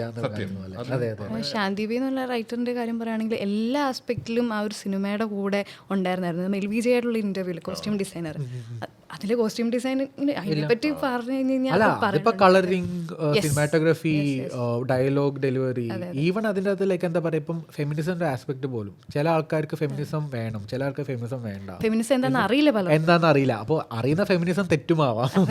അപ്പോൾ അതുകൊണ്ട് തന്നെ ലൈക്ക് അങ്ങനത്തെ ഒരു സ്ഥലത്ത് പോയിട്ട് ഇപ്പൊ എന്താ കല്യങ്ങാട്ട് നീലി പോലത്തെ, സ്പോയിലർ ഇല്ലെന്ന് ഞാൻ പ്രതീക്ഷിക്കുന്നു, കാരണം ഇറങ്ങിയിട്ട് കുറച്ച് ദിവസമായല്ലോ, പക്ഷെ കല്യങ്ങാട്ട് നീലി പോലത്തെ ഒരു എന്താ പറയുക ഇപ്പം അഗെയിൻ ഒരു കമ്മ്യൂണിസ്റ്റ് ബാക്ക്ഗ്രൗണ്ട് അല്ലെങ്കിൽ ഒരു പൊളിറ്റിക്കൽ ബാക്ക്ഗ്രൗണ്ട് നോക്കുന്ന സമയത്ത് കല്യങ്ങാട്ട് നീലി എന്ന് വെച്ച് കഴിഞ്ഞാൽ ഒരു എന്താ ഒരു ഒപ്രസ്ഡ് ആയിട്ടുള്ള ഒരു കാസ്റ്റിൽ നിന്നും പുറത്തോട്ടേക്ക് തള്ളി വരുന്ന റിബൽ ചെയ്യുന്ന ഒരു ക്യാരക്ടറാണ്. അപ്പോൾ അവരൊരു എന്താ പറയുക ഒരു സിമ്പിളാണ് ഓഫ് എന്താ പറയുക against upper caste, like resistance, പേട്രിയാർക്കിക്ക് എഗെയിൻസ്റ്റുള്ള റെസിസ്റ്റൻസ് പോലെ. അപ്പോൾ അങ്ങനത്തെ ഒരു ക്യാരക്ടറിനെ ഇവർ 21st സെഞ്ച്വറിയിലേക്ക് വലിച്ചു കൊണ്ടുവരിക ചെയ്യുന്നത്. And they have succeeded in doing so. അപ്പോൾ അതാണ് ലൈക്ക് ആ കഥേൻ്റെ ഒരു സക്സസ്. അല്ലാണ്ട് 300 കോടി രൂപ ബോക്സ് ഓഫീസിൽ കിട്ടും അതല്ല. പക്ഷേ അപ്പോഴും ഞാൻ പറയുന്നത് ടു ടൈ ബാക്ക്, ലൂസിഫർ പോലത്തെ ഒരു പടം ഇറങ്ങിയതുകൊണ്ടാണ് അങ്ങനത്തെ ഒരു ബിഗ്ഗർ ബഡ്ജറ്റ് എടുക്കാനുള്ള കോൺഫിഡൻസ് തരുന്നത് പ്രൊഡ്യൂസേഴ്സ്. അതില്ലാണ്ട് മുന്നോട്ടേക്ക് പോയിട്ട് കാര്യമില്ലല്ലോ. ഇതിപ്പം ഞാൻ പറഞ്ഞു വന്നത് ഇപ്പോൾ കോസ്റ്റ്യൂം ഡിസൈൻ ചെയ്ത മെൽവി ജെ ആള് പറഞ്ഞിട്ടുണ്ടായിരുന്നു, ഇപ്പോൾ ശാന്തി ബി എന്ന റൈറ്റർ ആ ഒരു യക്ഷിയുടെ ഒരു കോസ്റ്റ്യൂം ഉണ്ടായിരുന്നല്ലോ, ഈവൻ ആ ഒരു ഇപ്പം നമ്മളെല്ലാം വിചാരിക്കുന്നത് സാധാരണ കേട്ടിരിക്കുന്ന യക്ഷികളെല്ലാം സാരി ഉടുത്ത് വരുന്ന, വെള്ള സാരി ഉടുത്ത് വരുന്ന യക്ഷികളെയാണ് കല്ലിങ്ങാട്ടി നീലേക്ക് അങ്ങനെയാണെന്നുള്ളത്. പക്ഷേ ആ ഒരു വൈറ്റ് ഡ്രസ്സിൽ പോർട്രേറ്റ് ചെയ്യുന്ന ഒരു രീതി അതെല്ലാം സജസ്റ്റ് ചെയ്തത് ശാന്തി ബി എന്നുള്ളൊരു റൈറ്ററായിരുന്നു. അപ്പം അത്രയും നല്ലൊരു ഫിലിം മേക്കേഴ്സ്, അല്ലെങ്കിൽ അത്രയും കൺസെപ്റ്റും അത്രയും റിസർച്ചും നടത്തുന്ന ഫിലിം മേക്കേഴ്സും അല്ല എക്സ്പേർട്സും നമ്മുടെ മലയാളം ഇൻഡസ്ട്രിയിൽ നിന്ന് വരുന്നതെന്ന് കേൾക്കുമ്പോൾ തന്നെ നമുക്കൊരു എന്താ പറയുക, ഇപ്പം ഇൻഡസ്ട്രിയിൽ ശരിക്കും ഈ പറയുന്നത് നേരത്തെ നമുക്കറിയാവുന്നത് ആക്ടേഴ്സിനെ മാത്രം പേരായിരുന്നു. ഇപ്പൊ പക്ഷെ നമ്മൾ ടെക്നീഷ്യൻസിനെ ഭയങ്കരമായിട്ട് നോട്ടീസ് ചെയ്യപ്പെടുന്ന ഒരു സമയമാണ്. കാരണം ഇപ്പൊ ടെക്നീഷ്യൻസിനെ നോക്കി സിനിമ കാണാൻ പോകുന്നവരുണ്ട്. അതെ അതെ. ഇപ്പം ഈ എക്കോ ആക്ച്വലി ഇറങ്ങിയ സമയത്ത് എനിക്ക് തോന്നുന്നു അത് ബാഗുലിന്റെ പേരിലാണ് അത് കുറേയും ആൾക്കാരും പോകുന്നത്. ഞാൻ ഉറപ്പായിട്ടും ബാഗുലിന്റെ പേരിലാണ് അത് കൂടുതലും കാണാൻ പോകുന്നത്, ബാഗുലിന്റെ റൈറ്റിംഗ്. അപ്പം റൈറ്ററിനെ ഭയങ്കരമായിട്ട് നമ്മൾ നോട്ടീസ് ചെയ്യുന്നുണ്ട്. അതേപോലെ തന്നെ ഇപ്പം മ്യൂസീഷ്യൻസിനെ ഭയങ്കരമായിട്ട് നോട്ട് ചെയ്യുന്നുണ്ട്. ഇപ്പം കളങ്കാവിലെ മ്യൂസീഷ്യൻ എടുത്തു കഴിഞ്ഞാൽ മുജീബ്, അത് ഇപ്പം നമ്മൾ ഈ അടുത്ത പടങ്ങളെല്ലാം നോക്കിക്കഴിഞ്ഞാൽ അടുത്തിടയ്ക്ക് പടങ്ങളെല്ലാം നോക്കി നമ്മൾ റെട്രോ സോങ്സ് ഭയങ്കരമായിട്ട് ഉപയോഗിക്കുന്നുണ്ട്. പക്ഷേ നമ്മളിപ്പോൾ എന്ന് വെച്ച് കഴിഞ്ഞാൽ ഇളയരാജ അവിടെ അപ്പോൾ ആലോചിക്കും, ഓക്കെ ആ എന്നാൽ അതെ അവനിവിടെ ഉപയോഗിക്കുന്നുണ്ട്, നമുക്കിപ്പം വക്കീലിനെ വിളിക്കാം, ആ ഒരു അവിടെയും അതാണ് ആ എക്കണോമിക്കൽ ആസ്പെക്ട് ആണ് നമ്മുടെ ലിമിറ്റഡ് റിസോഴ്സ് ലിങ്കിനെ ചെയ്യാം. അപ്പോൾ നമ്മുടെ ഇന്നോവേറ്റീവ് സൊല്യൂഷൻ കണ്ടുപിടിച്ചത് അത് മിമിക്കിംഗ് ആണ്. ശരി, ഞാനത് പോയി നോക്കുന്നുണ്ട്. അപ്പം എൻ്റെ വൈഫിനെ ഞാൻ എൻ്റെ രാവിലെ പടം കണ്ടിട്ട് അടുത്ത ദിവസം രാവിലെ ഞാൻ ഈ പാട്ട് മുഴുവൻ ഇങ്ങനെ റൂമിൽ വെച്ചുകൊണ്ടിരിക്കുക. അപ്പം ഞാനിട്ട് പറഞ്ഞു, എടി ഇത് ശരിക്കും ഇപ്പം ഉള്ള പാട്ടാണ്, ഈ പുതിയ പാട്ടാണ്. പുള്ളിക്കാർ വിശ്വസിക്കുന്നില്ല. അപ്പോൾ പുള്ളിക്കാർ പറയുന്നത്, എടോ ഒരു പാട്ട് മാത്രമേ ഉള്ളൂ ഉണ്ടാക്കിയത്, ബാക്കിയൊക്കെ ഈ പറയുന്ന പോലെ നമ്മൾ പഴയ പാട്ടുകൾ തന്നെ എടുത്താൽ. ഞാൻ പറഞ്ഞു ഒന്നുമല്ല, എല്ലാം പുതിയ പാട്ടാണ്. അപ്പം വിശ്വസിക്കാൻ പറ്റുന്നില്ല. അപ്പോൾ അതൊരു പ്രോപ്പ് ഉണ്ടാക്കുന്ന ഈ കാളവണ്ടി ഉണ്ടാക്കുന്ന പോലെ തന്നെ ഒരു പാട്ട് ഫുൾ നമുക്ക് അങ്ങനെ ആരുടെ ചോദിക്കണ്ട, നമുക്ക് സ്വന്തമായിട്ട് ഉണ്ടാക്കാം. അങ്ങനെ ഒരു ഓപ്പർച്യൂണിറ്റി ഇനി അങ്ങനെ ചിലപ്പോൾ എനിക്ക് തോന്നുന്ന എല്ലാ പടങ്ങളിലും ചിലപ്പോൾ പുതിയതായിട്ട് തന്നെ. പക്ഷേ പെറ്റ് ഡിറ്റക്റ്റീവിൻ്റെ അകത്ത് ഞാൻ അങ്ങനെ ശ്രദ്ധിച്ചിട്ടുണ്ടായിരുന്നു. അതിൻ്റെ അകത്ത് അവർ പ്രോമോയ്ക്ക് വേണ്ടി ഉപയോഗിച്ച പാട്ട് അത് സിനിമയിൽ ഉണ്ടായിരുന്നില്ല എന്ന് എനിക്ക് തോന്നുന്നു. പ്രോമോയ്ക്ക് ഉപയോഗിച്ച ഒരു പാട്ടിന് ഒരു 90s വൈബ് ഉണ്ടായിരുന്നു. അപ്പം അത് അവർ എന്താ പറയുക കോൺഷ്യസ്ലി ചെയ്തതാണോ എന്ന് എനിക്കറിയില്ല. പക്ഷെ ഇപ്പം നെറ്റ്ഫ്ലിക്സിൻ്റെ പുതിയ സീരീസ് എടുത്ത് നോക്കി നോക്കൂ, സ്ട്രേഞ്ചർ തിങ്സോ ഇല്ലെങ്കിൽ എന്താ പറയുക റിവർ ഡേയിലോ ലൈക്ക് അങ്ങനത്തെ ഒക്കെ നോക്കുന്ന സമയത്ത് ആ നൊസ്റ്റാൾജി എലിമെൻറ്റ് നല്ലോണം ലൈക്ക് മെർച്ചൻഡൈസ് ചെയ്യാൻ നോക്കുന്നുണ്ട്. അത് നമ്മുടെ ഫിലിമിലും ലൈക്ക് ഇപ്പം ഇത്തിരി കാണാനുണ്ട്. നമ്മൾ കുറച്ചും കൂടെ ഒരു എന്താ പറയുക ഒരു 30, 40, 50 ഇയേഴ്സ് ബാക്ക് ആയിട്ടുള്ള സ്റ്റോറീസാണ് നമ്മൾ എടുത്തിരുന്നത്. അത് ഇതിൽ മാത്രമല്ല ലൈക്ക് ഏത് ഇൻഡസ്ട്രിയിൽ എടുത്ത് നോക്കി കഴിഞ്ഞാൽ നമുക്ക് കാണാൻ പറ്റുന്ന ഒരു തീമാണ്. ഇപ്പം നമ്മുടെ ഫോണിലേക്ക് ടെക്നിക്കൽ ടീമിൻ്റെ വശത്തു നിന്ന് കുറച്ച് ഫോട്ടോസ് വന്നിട്ടുണ്ട്, ഓരോ ഫോട്ടോസ് വീതം. അപ്പോൾ അത് സിനിമ റിലേറ്റഡ് ആയിട്ടുള്ള പിക്സ് ആയിരിക്കും. ദെൻ അത് കണ്ടിട്ട് നിങ്ങൾക്ക് എന്താണ് തോന്നുന്നത് പറയാൻ എന്നുള്ളത് പറയാം റാൻഡംലി, ആർക്ക് വേണമെങ്കിലും പറയാം. എനിക്ക് കിട്ടിയിരിക്കുന്നത് തരുൺമൂർത്തി. ഓക്കെ, തരുൺമൂർത്തിയുടെ നമ്മൾ തുടരും എന്ന് പറഞ്ഞൊരു സിനിമ ഈ പറഞ്ഞ 2025 ഏറ്റവും ഓളം സൃഷ്ടിച്ചൊരു പടമാണ്. ലാലേട്ടൻ്റെ ഒരു ഭയങ്കര ഭീകര പെർഫോമൻസ്. ലാലേട്ടൻ മാത്രമല്ല എല്ലാവരുടെയും നല്ലൊരു പെർഫോമൻസ് ഉണ്ടായിരുന്നു. പക്ഷേ എനിക്ക് തരുൺമൂർത്തിയുടെ കേസിൽ പറയുമ്പോൾ ഇപ്പോഴും ഈ ഓപ്പറേഷൻ ചാവ് കഴിഞ്ഞിട്ട് പിന്നെ സൗദി വെള്ളയ്ക്ക ഞാൻ ഇപ്പോഴും ഭയങ്കര, എനിക്ക് രണ്ടാമത് കാണാൻ പറ്റൂല. ഞാൻ ഒറ്റ തവണ ആ പടം കണ്ടിട്ട് ഇമോഷണലി എനിക്ക് ആ ഉമ്മയുടെ ക്യാരക്ടർ ഈ പറഞ്ഞ ഒരു ഒരു ഒരു ഒരു പോയിന്റിൽ ബിനു പപ്പു വീട്ടിൽ വന്നിട്ട് ചോദിക്കും, ഈ പറഞ്ഞ മകൻ പോയി. അപ്പം ബിനു പപ്പു ഉമ്മയോട് ചോദിക്കുവാണ് ഇതേപോലെ, എന്താ ഉമ്മ അവൻ തിരിച്ചു വരാത്തത് എന്ന് പറയുമ്പം ഉമ്മ തിരിച്ചു പറയുന്നത് അവൻ അത്രയും ഇഷ്ടമുള്ള സ്ഥലത്തായിരിക്കും, അല്ലെങ്കിൽ അവൻ പോയ സ്ഥലം അത്രയും നല്ലതാകാം, അതുകൊണ്ടാകാം തിരിച്ചു വരാതെ. ആ ഒരു ഒറ്റ ഡയലോഗ് പറയുമ്പോഴല്ലോ നമ്മളിങ്ങനെ നമ്മുടെ മനസ്സിൽ എന്തോ ഭയങ്കര ഒരു, അല്ലെങ്കിൽ ഒരു കല്ല് കയറ്റി ഇവിടെ അങ്ങ് വെച്ച ഒരു ഫീലുണ്ട്. അപ്പം അതൊരു ഭയങ്കര ബ്രില്യൻ സിനിമയായിരുന്നു. അപ്പം അത് തുടരും എനിക്ക് ഭയങ്കരമായിട്ട് ഇഷ്ടപ്പെട്ടുള്ളതാണ്. എല്ലാ പടങ്ങളും തരുമൂർത്തിയുടെ ഇനി വരാൻ പോകുന്ന ടോർപ്പിഡോ ആണെങ്കിലും ബിനുപപ്പു എഴുതുന്നതാണ്. ബിനുപപ്പുവും ഭയങ്കര അസാധ്യ, എനിക്കൊരു ടെക്നീഷ്യൻ എന്നുള്ള രീതിയിൽ ഭയങ്കര രസമുള്ള ഒരാളാണ്. റൈറ്റർ എന്നൊക്കെ പറയുന്നത്, ഈ പറഞ്ഞ അസോസിയേറ്റ് ഡയറക്ടറായിട്ട് ഇതിൻ്റെ ബാക്കിൽ മുഴുവൻ കളിച്ചേക്കുന്നത്. ഇൻ്റർവ്യൂ ഒക്കെ കാണുമ്പോൾ ഞാൻ നോക്കുമ്പോൾ ഈ പറഞ്ഞ തന്മൂർത്തിയും ബിനുപപ്പുമായിട്ടുള്ള ഇൻ്റർവ്യൂ ഞാൻ കാണാറുണ്ടായിരുന്നു. അപ്പോൾ അതിനകത്ത് പറയുന്നുണ്ട് ഈ അസോസിയേറ്റ് ഡയറക്ടറായിട്ട് പുള്ളിയുടെ ഒരു ഒരു കഷ്ടപ്പാടുണ്ടല്ലോ, ഈ തരുമൂർത്തി പറയുന്ന കാര്യങ്ങളെല്ലാം ചെയ്തു കൊടുക്കണം. അപ്പം അതൊക്കെ ഭയങ്കരമായിട്ട് ഇപ്പം നോട്ടീസ് ചെയ്യുന്നുണ്ട്. അപ്പം അഗൈൻ ടോർപ്പിഡോയും ഞാൻ ഭയങ്കരമായിട്ട് പ്രതീക്ഷിക്കുന്നത്. ഇപ്പോൾ തുടരുമിലാണെങ്കിലും ആ ഒരു ആനേനെ റെപ്രസെൻ്റ് ചെയ്ത ഒരു മെറ്റഫർ രീതിയിൽ മോഹൻലാലിനെ ചെയ്ത ഒരു രീതിയും അത് നരേറ്റ് ചെയ്ത് കൊണ്ടുപോയ രീതിയൊക്കെ എനിക്ക് ഭയങ്കരമായിട്ടും മീൻസ് കണക്ട് ചെയ്യാനും പറ്റിയ എന്തോ ഒരു ഫീലായിരുന്നു അതൊരു ശരിക്കും കാണുമ്പോൾ. എനിക്കത് ആ ലാംഗ്വേജ് കുറച്ചുകൂടെ ഇപ്പം നമുക്കും ആസ് എ ലേമാൻ ഞാൻ പറയുകയാണെങ്കിൽ ജേക്സ് ബിജോയ് ഈ പറഞ്ഞ പോലെ എന്താണ് അതിൽ വില്ലന് കൊടുക്കുന്ന ആയിക്കോട്ടെ, മോഹൻലാലിന് കൊടുക്കുന്ന ആ ഒരു സൗണ്ടിൻ്റെ എലമെൻറ്റ്സ്, ആ ബാക്ക്ഗ്രൗണ്ട് സ്കോറിൽ പോലും ഇതിൻ്റെ എലമെൻറ്റ്സ് വരുന്നുണ്ട്. അപ്പോൾ ഇത് ചർച്ചയിലോട്ട് വരുന്നുണ്ട്. അപ്പോൾ ആസ് എ ഇപ്പം ഞാൻ പെട്ടെന്ന് എനിക്കിത് മനസ്സിലാക്കാനുള്ള എനിക്ക് അത്ര കഴിവൊന്നുമില്ലായിരുന്നു. പക്ഷേ ചില ആൾക്കാർ ഇപ്പോൾ മേ ബി സോഷ്യൽ മീഡിയ വന്നിട്ട് നിങ്ങൾ ശ്രദ്ധിച്ചോ, ഇങ്ങനെ വിട്ടുപോയൊരു ഒരു മേ ബി എന്താ നമ്മൾ ട്രിവിയ പോലത്തെ ഒരു എലമെൻറ്റ് പോലെയൊക്കെ കൊണ്ടുവരുന്നുണ്ട്. സത്യം പറഞ്ഞാൽ നമ്മൾ മനസ്സിലാക്കാൻ ശ്രമിക്കുന്നുണ്ട്, ഓക്കെ ഇതിന് അങ്ങനെ ഒരു അർത്ഥം കൂടെ കാണാമല്ലേ, അല്ലെങ്കിൽ ഇതൊരു അബ്സ്ട്രാക്ട് കോൺസെപ്റ്റാണ്, ഇതിന് ഇനിയും അർത്ഥങ്ങൾ കാണാമല്ലേ. അപ്പോൾ ആ ഡയമെൻഷനിൽ എടുക്കുകയും പ്ലസ് ഞാൻ ഇവിടെ ജസ്റ്റ് മെൻഷൻ ചെയ്യുന്ന വെച്ചാൽ പറഞ്ഞാൽ ഞാൻ ഒരുപാട് കേട്ടുള്ള അദ്ദേഹത്തിന് ഒരു പ്യൂപ്പ എന്നുള്ളൊരു കോൺസെപ്റ്റിനെ കുറിച്ചിട്ട് അതും ഇയാളുടെ ആക്ടിങ്ങിന്റെ ഒരു ട്രെയിനിങ് കോഴ്സാണ്. ഓക്കെ, അതിന്റെ പേരാണ് ബട്ട് ഹൈലി റേറ്റഡ് ആയിട്ടുള്ള ഭയങ്കര, കാരണം ആ ആസ്പെക്റ്റിൽ പോലും പുള്ളി അതിനൊരു ഇൻവോൾവ്മെന്റ് കൊടുക്കുന്നത് എസെൻഷ്യലി എനിക്ക് ഭയങ്കര അതിന്റെ ക്രാഫ്റ്റിലോട്ട് വരുന്ന ഒരു താല്പര്യവും അതിന്റെ ക്വാളിറ്റിയിലോട്ട് പിന്നെ റിഫ്ലക്ട് ആവുന്നുണ്ടെന്ന് ഞാൻ വിശ്വസിക്കുന്നുണ്ട്. കാരണം എനിക്ക് തോന്നുന്നു എന്താ പറയുക, എന്തൊരു സാധനം നമുക്ക് റിപ്പീറ്റബിലിറ്റി എന്ന് വെച്ച് കഴിഞ്ഞാൽ ആ ടെക്നിക്കിനെ ഹോൺ ചെയ്യുന്നതാണ്. അപ്പോൾ അതുകൊണ്ട് ഇപ്പം നമ്മൾ ഇപ്പോൾ ഒരു ഓംലെറ്റ് ഉണ്ടാക്കാൻ പോകുന്ന സമയത്ത് മുട്ട ഇങ്ങനെ പൊട്ടിക്കുന്നു എന്ന് വരെ അതിനകത്ത് വരും. അപ്പോൾ നമ്മൾ അതിനെ ടെക്നിക്കലായിട്ട് അനലൈസ് ചെയ്ത് കഴിഞ്ഞാൽ yes we are taking art out of science, art out of movies, പക്ഷേ വി ആർ ബ്രിങ്ങിങ് ലൈക്ക് ആ ഡിപ്പെൻഡബിലിറ്റി ബാക്ക് ഇൻ ടു. ശരിക്കും പ്യൂപ്പ എന്നുള്ളൊരു ശരിക്കും വർക്ക്ഷോപ്പായിട്ടല്ല, ശരിക്കും എനിക്ക് കണ്ട ഒരു വർക്ക്ഷോപ്പുകളിൽ നിന്നെല്ലാം ഡിഫറെൻ്റ് ആയിട്ട് ഞാൻ പോയിട്ടുണ്ട്. ഞാൻ എക്സ്പീരിയൻസ് ചെയ്ത ഒരു 3 ദിവസത്തെ ഒരു എക്സ്പീരിയൻസ് ആയിരുന്നു അത്. അതായത് നമ്മളൊരു അഭിനയമോഹി എന്നല്ല, സിനിമാ മോഹി എന്നതിനപ്പുറം ഏതൊരു വ്യക്തിക്കും അവിടെ ചെന്ന് കഴിയുമ്പോൾ നമ്മളെ അത് കൊണ്ടുപോകുന്ന ഒരു പ്രോസസ്സ് എന്ന് പറഞ്ഞു കഴിഞ്ഞ് കഴിഞ്ഞാൽ അത് ഡിഫറെൻ്റ് ആണ്. അത് എക്സ്പീരിയൻസ് തന്നെ വളരെ അല്ല, നമ്മുടെ ഉള്ളിലെല്ലാം ഒരു അഭിനേതാവ് ഉണ്ട്. ആ ഒരു അഭിനേതാവിനെ പുറത്തെടുക്കുന്ന ഒരു പ്രോസസ്സായിരുന്നു അവിടെ. പക്ഷെ അതാണല്ലോ നമ്മളെ ഒരു ബോക്സിൻ്റെ അകത്തൊരു കാക്കിനെക്കാട്ടും കൂടുതൽ നമ്മളുടെ അകത്തുനിന്ന് ലൈക്ക് ആ ഒരു ഫീലിങ്സിനെ കൊണ്ടുവരുന്നതാണല്ലോ ലൈക്ക് ആക്ടിങ് എന്ന് വെച്ച്.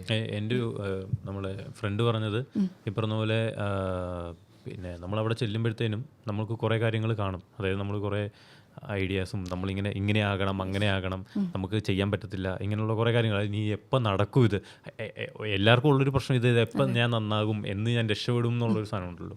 അപ്പോൾ എനിക്ക് തോന്നുന്നത് ഫ്രണ്ട് പറഞ്ഞത് മെയിൻലി ഈ പറയുന്ന പോലെ നിങ്ങളവിടെ നിങ്ങളായിട്ട് നിൽക്കുക, നിങ്ങൾക്ക് വന്നോളൂ. അത് ആ ഒരു പ്രതീക്ഷ റോങ് പ്രയോറിറ്റീസ് ആണ് അതൊക്കെ. ബാക്കി നടന്നോളൂ, അത് അതിന്റെ വഴിക്ക് നടന്നോളൂ, നിങ്ങളെ ഫോക്കസ് ചെയ്താൽ മതി എന്നുള്ളത്. നമ്മൾ ആദ്യമേ ഇങ്ങനെ കടുപ്പിടിച്ച് ഇങ്ങനെ ഇരുന്നവർ വരെ ശരിക്കും ഇങ്ങനെ ഫ്രീ ബേർഡ് ആയിപ്പോയില്ല. ശരിക്കും പ്യൂപ്പ അൺലേൺ ചെയ്യണം എന്നുള്ളൊരു ഇതായിരുന്നു, മെസ്സേജ് ആയിരുന്നു ശരിക്കും തന്നിട്ടുണ്ടായിരുന്നത്. അതുപോലെ പ്യൂപ്പ എന്നുള്ളതിൻ്റെ വേർഡിന് തന്നെ ഒരു പ്രാധാന്യമുണ്ട്. കാരണം നമ്മൾ ലാസ്റ്റ് ബട്ടർഫ്ലൈസ് ആയിട്ടാണ് പോകുന്നത്, പ്യൂപ്പയായിട്ട് ഇരുന്നിട്ട് ബട്ടർഫ്ലൈസ് ആയിട്ടാണ്. കാരണം അത് ഇപ്പം നമ്മളിരുന്നൊരു ഗിവ് ആൻഡ് ടേക്ക് നടത്തുന്നുണ്ടല്ലോ, ആ ഒരു ഗിവ് ആൻഡ് ടേക്ക് ആയിരുന്നു അവിടെ ചെന്നപ്പോഴാണെങ്കിലും, നമ്മളൊരു ഗ്രൂപ്പായിട്ട് തിരിയുമ്പോഴാണെങ്കിലും, നമ്മൾ ഇൻഡിവിജ്വലി ചെയ്യുമ്പോൾ പോലും നമുക്ക് അവിടുന്ന് ഒരു സപ്പോർട്ട് വരുന്നുണ്ട്. ഒരു ഗിവ് ആൻഡ് ടേക്ക് എല്ലായിടത്തും ഉണ്ട്, ആ ഒരു ടീം വർക്ക്. ഇപ്പം നമ്മൾ സംസാരിക്കുന്നത് പോലും അതിൻ്റെ ഒരു ബേസിലാണ് വരുന്നത്.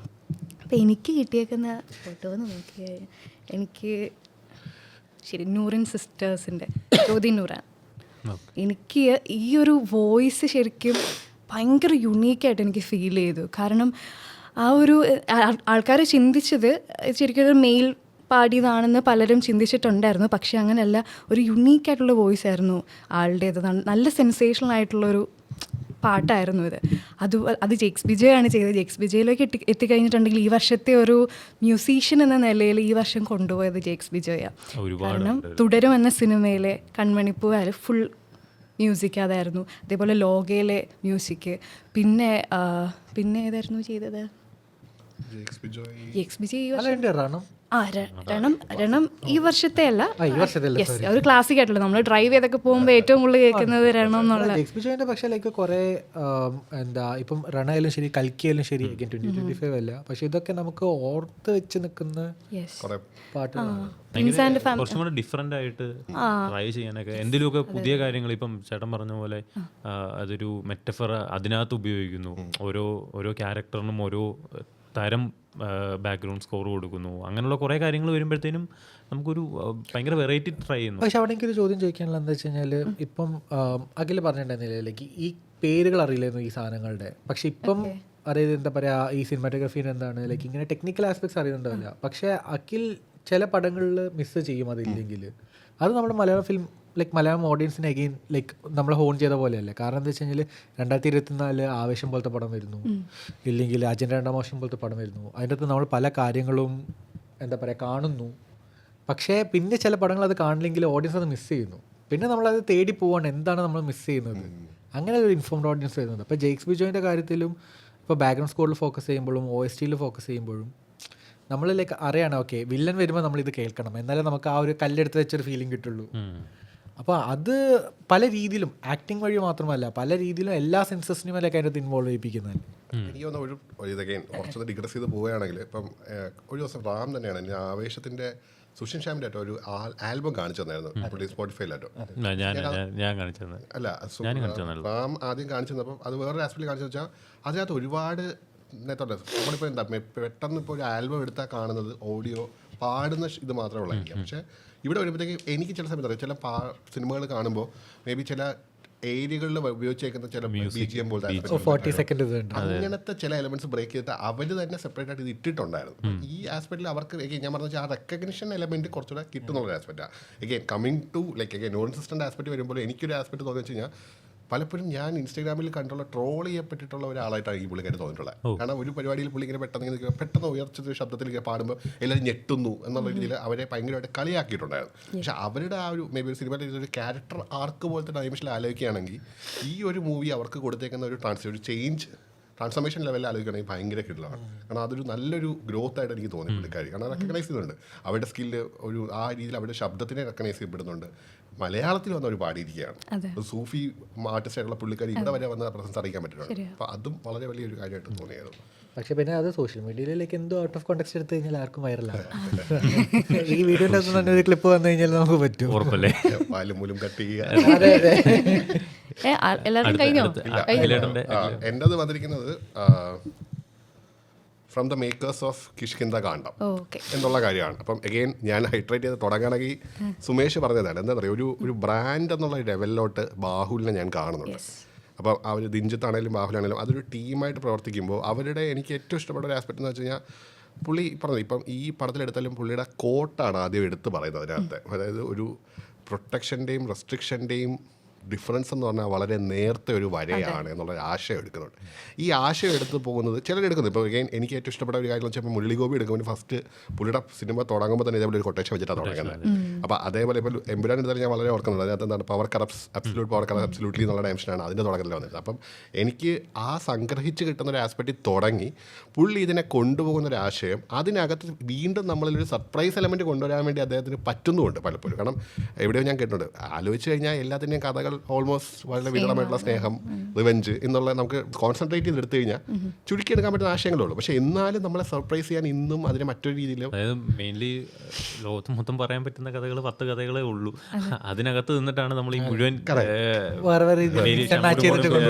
നമ്മൾ എക്സ്പെരിമെന്റ് ചെയ്യുന്ന ആ കഥകളിൽ നമ്മൾ എക്സ്പെരിമെന്റ് ചെയ്ത് എന്നുള്ളത് അല്ല അത് പല രീതിയിൽ പറയുന്നു എന്നുള്ളതാണ്. ആ രീതിയിൽ ഇദ്ദേഹം കൊണ്ടുവരുന്ന പ്രൊഡക്റ്റ് വേസ്റ്റിൽ ഇപ്പം അത് കിഷ്കിന്ധയിൽ തുടങ്ങി KCF കയറി അതായത് ഓരോ സ്ഥലത്തും പുള്ളി കൈവച്ചിട്ട് അവിടെ നിന്ന് തിരിച്ച് ഈ പടത്തിലോട്ട് വരുമ്പം from the makers of Kishkinda എന്ന് പറയുമ്പോൾ ഏകദേശം അവിഹിതത്തിന് തുടങ്ങൽ മേഡ് ഇൻ കാഞ്ഞങ്ങാട് എന്നുള്ളൊരു ലേബലാണ് സെന്ന ഹെഗ്ഡെ ഉപയോഗിക്കുന്നത്. അതെന്ന് വെച്ച് കഴിഞ്ഞാൽ പറഞ്ഞല്ലോ, ഒന്ന് കാഞ്ഞങ്ങാട് ആർക്കും അറിയില്ല, കാസർഗോഡ് ജിയോ ലൊക്കേഷൻ ആണ്. പക്ഷെ അത് ജിയോ ലൊക്കേഷൻ അല്ലല്ലോ, ജിയോ ടാഗിങ് പോലെ സോറി അല്ല മറ്റേ GI ടാഗ് പോലെ. Geography indicator. ബട്ട് അതൊരു ഭയങ്കര വലിയ കാര്യമാണ്. കാരണം അവരെ വെച്ചിട്ട് അറിയുന്നതുകൊണ്ട് അതൊരു അവരുടെ ഒരു സിഗ്നേച്ചറായിട്ട് മാറുന്നുണ്ട്. അപ്പോൾ എഗെയിൻ ഇത് എനിക്ക് തരുന്ന ഒരു ബ്രാൻഡ് ഇമേജ് അല്ലെ ബ്രാൻഡ് ലേബിൾ എന്ന് പറഞ്ഞു കഴിഞ്ഞാൽ അതൊരു ഫ്യൂച്ചറിലോട്ട് ഞാൻ കാണുന്ന ഉയരാൻ മാത്രം ചാൻസ് ഉള്ളത് എന്ന് ഞാൻ എഗെയിൻ ടച്ച് വുഡ് ഒന്നും നടക്കാതെ തിരിച്ചു പോട്ടെ. ബട്ട് എഗെയിൻ അങ്ങനെ ഒരു സ്കോപ്പുള്ള ഒരു പക്ഷേ സെഗ്ന ഹെഗ്ദിനെ നോക്കുന്ന സമയത്ത് തിങ്കളാഴ്ച നിശ്ചയം അതേപോലെ തന്നെ എക്സ്ട്രീംലി എന്താ പറയുക, ഒരു ഈ വ്യസന സമയത്ത് മുതിർന്നവരൊക്കെ പറഞ്ഞ പോലെ ഒരു റൂറൽ ഏരിയയിൽ നടക്കുന്ന ഒരു കഥയായിട്ട് തന്നെ വരുന്നത്. റിലേറ്റബിൾ ആണ്. പക്ഷേ അല്ല, എനിക്ക് ഈ from the makers of Kishkinda എന്ന് പറയുമ്പോൾ പെട്ടെന്ന് ഇപ്പം ഈ റീസെൻ്റ്ലി ഞാൻ കേട്ടിട്ടുള്ളത് അല്ലെങ്കിൽ ഞാനിപ്പോൾ എക്സ്പ്ലോർ ചെയ്യുന്നത് ഈ ആപ്പിൾ ടി വി കുറച്ചും കൂടെ എക്സ്പ്ലോർ ചെയ്യുന്നുണ്ട്. അപ്പോൾ അതിന് ഈ പറഞ്ഞില്ല, അഖിലേട്ടനാണ് എന്നെ ആപ്പിൾ ടി വി കൂടുതലും കാണണമെന്നൊക്കെ പറഞ്ഞിട്ടുള്ളത്. അപ്പോൾ അത് പറയുമ്പോൾ എന്താണ്, ക്വാളിറ്റിയാണ് ഇവിടുത്തെ ഏറ്റവും ഇമ്പോർട്ടൻ്റ് ആയിട്ടുള്ള കാര്യം. അതിനകത്ത് വരുന്ന കണ്ടൻറ്റുകളെല്ലാം നല്ല ക്വാളിറ്റിയാണ്. അപ്പോൾ നമ്മൾ ഇത് ഞാനിത് ചുമ്മാ യൂട്യൂബിൽ സെർച്ച് ചെയ്തു, അതായത് ഓക്കെ ആപ്പിൾ ടി വിയിൽ കാണാൻ പറ്റുന്ന ഏറ്റവും നല്ല ഫിലിംസ്. പക്ഷെ അപ്പം വേറെ കുറേ വീഡിയോ പറയുന്നത് പറഞ്ഞു കഴിഞ്ഞാൽ ഇവർ കമ്പയർ ചെയ്യുന്നത് ഇപ്പം ബാക്കിയുള്ള OTT പ്ലാറ്റ്ഫോമും ആപ്പിൾ ടി വി ആയിട്ടാണ് ഇവർ എല്ലാവരും കമ്പയർ ചെയ്ത് വെച്ചത്. അപ്പം നമുക്കറിയാം ഇപ്പം പിന്നെ നെറ്റ്ഫ്ലിക്സ് എടുത്തു കഴിഞ്ഞാലും ഓൾമോസ്റ്റ് ഒരു പരിധി വരെ നമുക്ക് നല്ല ക്വാളിറ്റി കണ്ടന്റ് കിട്ടുന്ന ഒരു സ്ഥലം എന്ന് പറയാം. അപ്പോൾ നമുക്ക് നല്ലൊരു പടം കാണണമെന്ന് നമ്മൾ പെട്ടെന്ന് വിചാരിച്ചിട്ട് നമ്മൾ പോയി ഒരു OTT പ്ലാറ്റ്ഫോം തുറക്കുമ്പം നമ്മൾ തുറക്കാൻ സാധ്യതയുള്ള 2 പ്ലാറ്റ്ഫോംസാണ്, ഒന്ന് നെറ്റ്ഫ്ലിക്സോ അല്ലെങ്കിൽ ഇപ്പോൾ ആപ്പിൾ ടി വിയോ ഉണ്ടെങ്കിൽ. അപ്പോൾ അതൊരു ബ്രാൻഡാണ്. അതേപോലെ തന്നെ ഒരു ബ്രാൻഡാക്കി അവർക്ക് മാറ്റാൻ പറ്റുന്നുണ്ട്. From the makers of Kishkinda Kando എന്ന് പറയുമ്പോൾ തന്നെ അതൊരു ബ്രാൻഡായി. അപ്പം നമ്മൾ അതിൽ തന്നെ വീണു. ഓക്കെ, നമ്മൾ ഇനി from the makers of Eko എന്ന് പറഞ്ഞു കഴിഞ്ഞാൽ നമ്മൾ വീണു. റീസണബിൾ എക്സ്പെക്ടേഷൻ നമുക്ക് ചെയ്യാം. ഈ നേരത്തെ പറഞ്ഞ ഒരു ബാർ ക്രോസ് ചെയ്താൽ മാത്രമേ നമുക്ക് സിനിമയ്ക്ക് പോകാൻ പറ്റൂ. ആ ബാർ ക്രോസ് ചെയ്യാൻ ഈ ടാഗ് ഉപയോഗിക്കുന്നു. പിന്നെ വേറൊരു പ്രശ്നമുണ്ട്, അതൊരു പക്ഷെ അതൊരു പ്രശ്നം കൂടാണ്. അതൊരു ഈ പറഞ്ഞ പോലെ അവർക്ക് അതൊരു എക്സ്പെക്ടേഷൻ ഒരു പ്രഷർ ആവാം. ഇല്ലെങ്കിൽ വേറൊരു പ്രശ്നം എന്താ വെച്ചാൽ അവർക്ക് എക്സ്പെരിമെന്റ് ചെയ്യാനുള്ള ഒരു ചാൻസും പോവാണ് അപ്പോൾ ചെയ്യുന്നത്. അപ്പോൾ അവർ ഇപ്പം എന്താ പറയാ, ഇപ്പം ദൃശ്യം കണ്ടു കഴിഞ്ഞാൽ ദൃശ്യം പോലത്തെ പടം മാത്രം പിന്നെ നമ്മൾ എക്സ്പെക്ട് ചെയ്യുന്നുള്ളൂ അതിന്റെ ക്രിയേറ്റേഴ്സ്. പക്ഷെ അവർക്ക് മാറിയിട്ട് 2 countries പോലത്തെ ഒരു പടം ഉണ്ടാക്കണമെങ്കിൽ അത് ചിലപ്പോൾ പറ്റിക്കൊള്ളണമെന്നില്ല. അപ്പോൾ അത് എന്താ പറയാ, ഒരു ഈ നേരത്തെ പറഞ്ഞ ഒരു ബോക്സ് ആക്കുന്ന പോലെയാണ്. അങ്ങനെ ചെയ്ത് കഴിഞ്ഞാൽ ചിലപ്പോൾ ഇൻഡസ്ട്രിക്ക് ചില പ്രശ്നം വരും.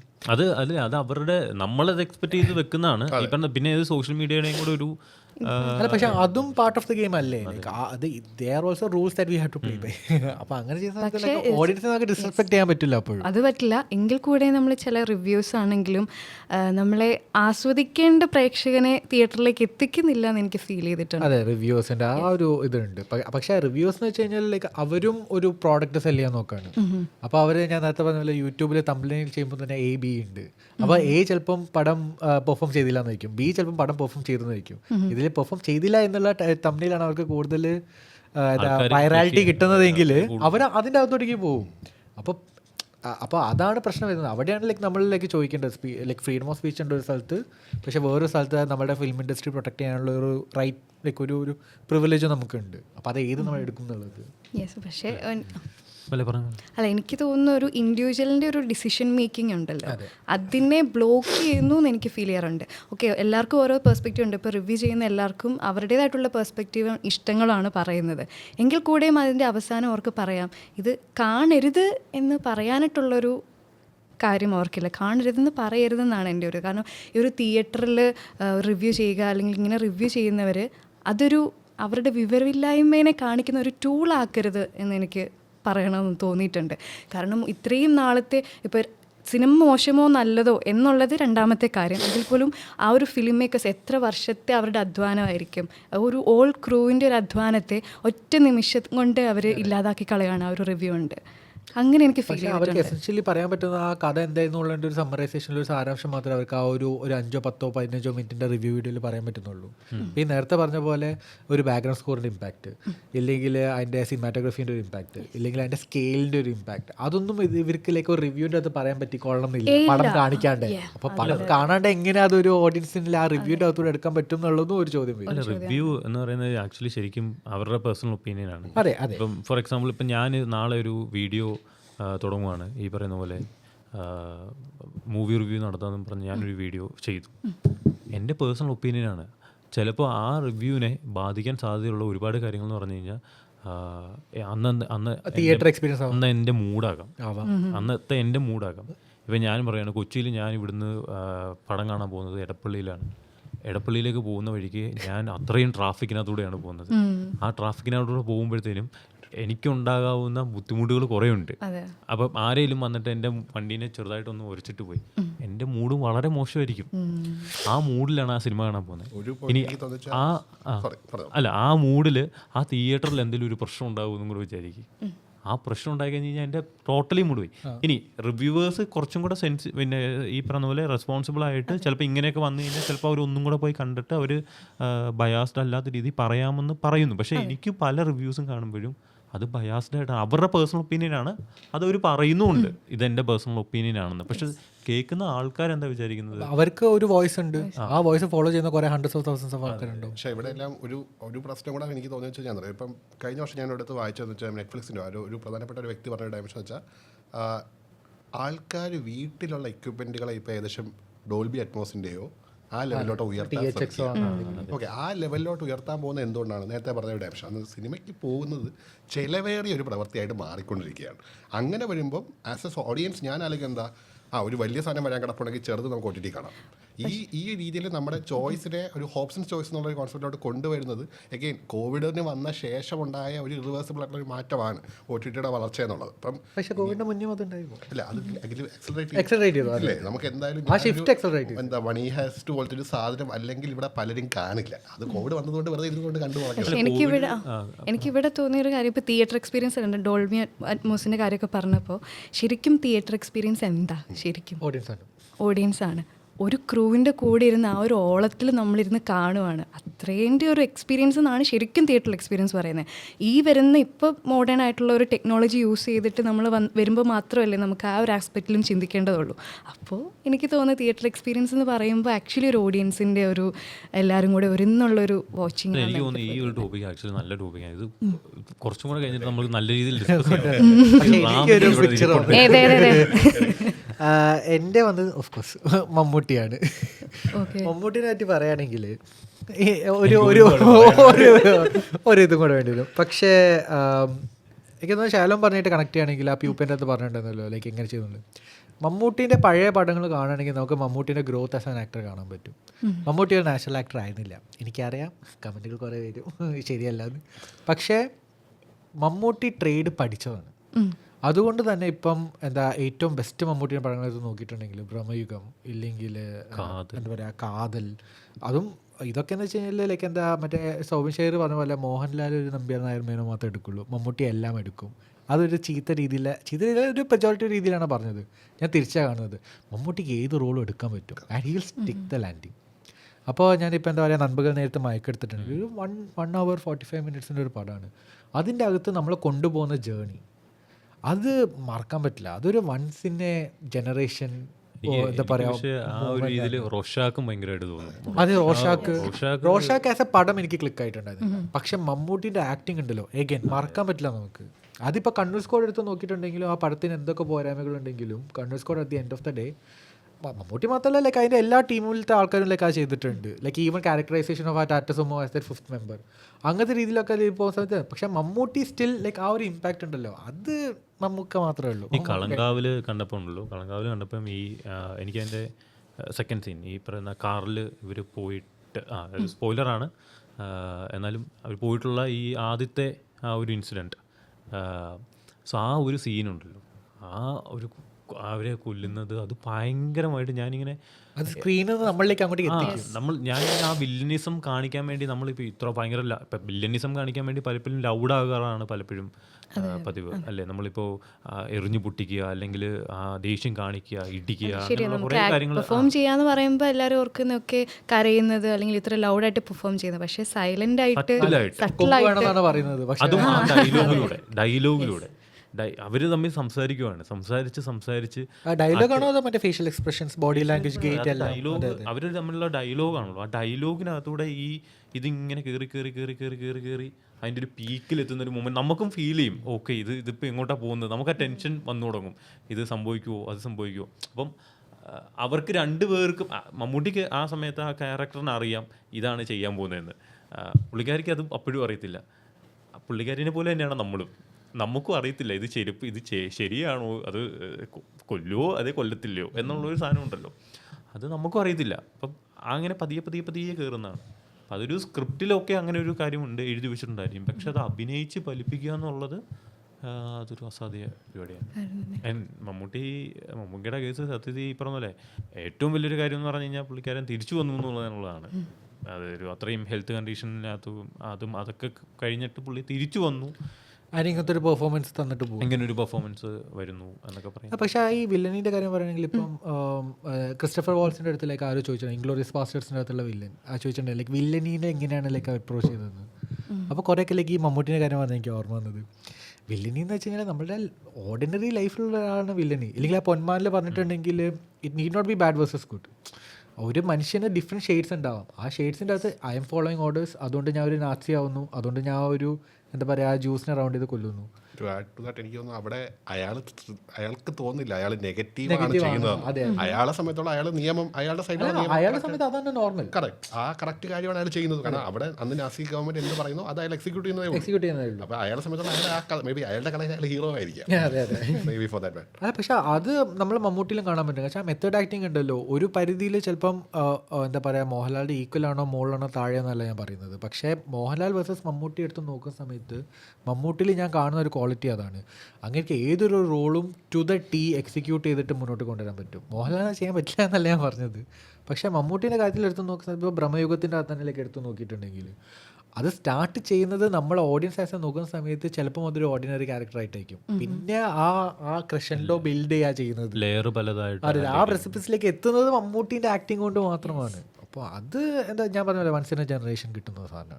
അത് ഇപ്പം നമ്മൾ നന്നായിട്ട് മിസ് ചെയ്തിരിക്കുകയാണ്.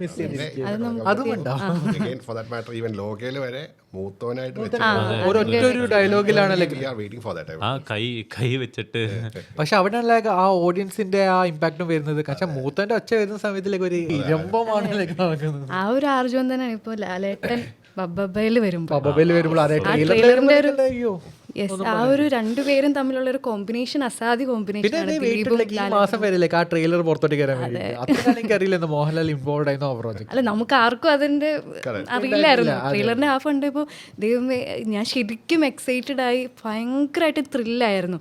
കാരണം ചിരിച്ചാൽ എന്താണ് ലൈറ്റ് ഹൗസ്, അടിച്ചാൽ പവർ ഹൗസ്, അടിയാൽ ഫുൾ ഹൗസ്, അങ്ങനെ ഒരു. അപ്പോൾ ലൈക്ക് നമ്മളൊരു സിനിമയൊക്കെ കാണാൻ പോകുന്നത് റിവ്യൂ ഒഴികെ ലൈക്ക് ഒരു പോസ്റ്ററോ അല്ലെങ്കിൽ ട്രെയിലറോ അല്ലേ. അപ്പോൾ ആ പോസ്റ്ററും ട്രെയിലറിൻ്റെ പുറകെ ഇരിക്കുന്ന ഒരു എഫേർട്ടും ഉണ്ടല്ലോ, അതും എഗെയിൻ ടു ബി ഇതാണ്. ഇപ്പോൾ ലോകേൻ്റെ അടുത്ത് നോക്കിയിട്ടുണ്ടെങ്കിൽ എന്താ ഒരു ഫസ്റ്റ് ഹാഫിൻ്റെ അകത്തുനിന്ന് മാത്രമായിരിക്കും ചിലപ്പോൾ അവർ ട്രെയിലർ ഉണ്ടാക്കിയിട്ടുണ്ടാവുക. അവിടെ സെക്കൻഡ് ഹാഫ് നമുക്ക് ഫ്രഷ് ആയിരുന്നു. തിരിച്ചെടുത്തിട്ടുണ്ടെങ്കിൽ ഒരു ട്രെയിലർ കണ്ടു കഴിഞ്ഞാൽ പടം കണ്ടൊരു ഇമ്പാക്റ്റ് ആയിരിക്കും. അപ്പോൾ ആ എഡിറ്റ് ചെയ്യുന്ന രീതിക്കും കമൻറ്റബിൾ ആണ്. ലൈക്ക് ഒരു ട്രെയിലറാണ് നമ്മൾ ആദ്യം ഒരു ഫുട്ട് ഇൻ ദ ഡോർ ചെയ്യുന്നത്. അല്ല, എഡിറ്ററാണ് ഒരു കഥേനെ പരുവപ്പെടുത്തിയെടുത്ത ഒരു കഥയുടെ രൂപത്തിലെടുത്തുന്നത്. അതേപോലെ ട്രെയിലർ കട്ട്സ് നമുക്ക് ഒരു സൂചനകൾ കിട്ടുന്നത്. Poster even more so. പക്ഷേ നമ്മളിലേക്ക് ട്രാഫിക്കിലൂടെ പോകുന്ന സമയത്ത് നമ്മൾ കാണുന്ന ഒരു പോസ്റ്ററിന്റെ മുകളിലാണ് നമ്മുടെ തലയിൽ ആദ്യം തന്നെ സീഡ് ചെയ്യുന്നത്. ഓക്കെ, ഈ പടം ഒന്ന് നോക്കണം, ലൈക്ക് ഒരു പബ്ലിക് അവയർനെസ് പോലെ. പക്ഷെ അത് എത്രത്തോളം ഹുക്കാവുന്നോ അത്രത്തോളം ഉണ്ടാവും നമ്മളുടെ ആ ഒരു ഇതാവുന്നു. ഈ പോസ്റ്റർ ഡിസൈനിങ് എസ്തെറ്റിക് കുഞ്ഞമ്മ അങ്ങനെയുള്ള ആൾക്കാർ പോസ്റ്റർ ഡിസൈനിങ് മാത്രമായിട്ട് ലോകയാണോ പടക്കളമാണോ ചെയ്തു ബ്രഹ്മയുഗത്തിന്റെ. അല്ല, ഡേസറ ലൈക്ക് എന്താ പറയുക ഈ വർഷത്തെ നല്ല ലൈക്ക് എന്താ പറയുക ഞാൻ കണ്ടതിൽ വെച്ചിട്ടുള്ള പോസ്റ്റർ ഡിസൈനിങ് ഏത് ഇൻഡസ്ട്രീസ് നോക്കിയിട്ടുണ്ട് ഡേസറയ്ക്ക് ലൈക്ക് ഹാറ്റ്സ് ഓഫ്. പടം എങ്ങനെ വരപ്പിച്ച് ചെയ്തതാണെന്നാണ് പറയുന്നത്. അതിന് കുറെ സമയം എടുത്ത്.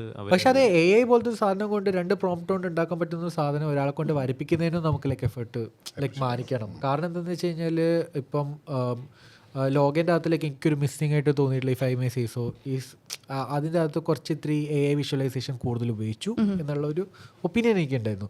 ഈ പടം 4 തവണ കണ്ട ഒരാളാണ് പറയുന്നത്. പക്ഷേ എന്താ ആ AI വിഷ്വലൈസേഷൻ മാറ്റിയിട്ട് നമുക്ക് തനി മലയാളി ആയിട്ടുള്ള കളേഴ്സ്, കഥകളിൻ്റെ കളേഴ്സ് വെച്ചിട്ടുള്ള ഒരു ആനിമേഷൻ കൊണ്ടുവന്നിട്ടുണ്ടായിരുന്നെങ്കിൽ it would have been even more appealable for me as a person. അപ്പോൾ അതിൽ ഈ ഡേസറെ പോലത്തെ കൈ കൊണ്ട് വരച്ചു എന്ന് കേൾക്കുന്ന സമയത്ത് എനിക്ക് പ്രൗഡാണ് ദാറ്റ് ലൈക്ക് ആ പ്രോഡക്റ്റ് വന്നു എന്നുള്ളതിൽ. ഓക്കെ, DSRലാണെങ്കിൽ പ്രണവ് മോഹൻലാലിൻ്റെ പെർഫോമൻസ് ഒരു തഴക്കം വന്ന ഒരു ആക്ടർ എന്ന് വേണമെങ്കിൽ പറയാം.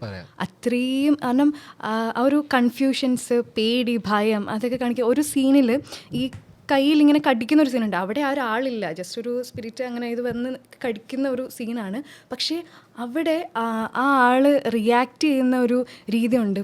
അത് നമുക്ക് അതൊരാൾ കടിക്കാതെ എങ്ങനെ അത് ഫീൽ ചെയ്ത് ചെയ്യാൻ പറ്റുമെന്ന് ഞാൻ വിചാരിച്ചു പോയി. അത്രയും തഴക്കം വന്നൊരു ആക്ടറാണ് ശരിക്കും പുള്ളി ശരിക്കും പഠിച്ച് ചെയ്യുന്ന ആയിട്ടാണ് ടെക്നിക്ക് പഠിച്ച പോലെ. ടെക്നിക്ക് പുള്ളി അത് പഠിക്കാൻ ഭയങ്കരമായിട്ട് ക്യൂരിയോസിറ്റി. ഇപ്പം പുള്ളിയുടെ കുറിച്ച് പറയുന്ന എല്ലാവരും പറയുന്ന ഒരു കാര്യമാണ്, പുള്ളി സ്ക്രിപ്റ്റ് മൊത്തം കാണാപ്പാടം പഠിച്ചിട്ടായിരിക്കും പുള്ളിക്കാരൻ വരുന്നത്. നമ്മളൊരു ഭയങ്കര സ്റ്റുഡിയോസ് ആയിട്ടുള്ള ഒരാൾ, അതൊരു ബെയർ മിനിമമാണ്.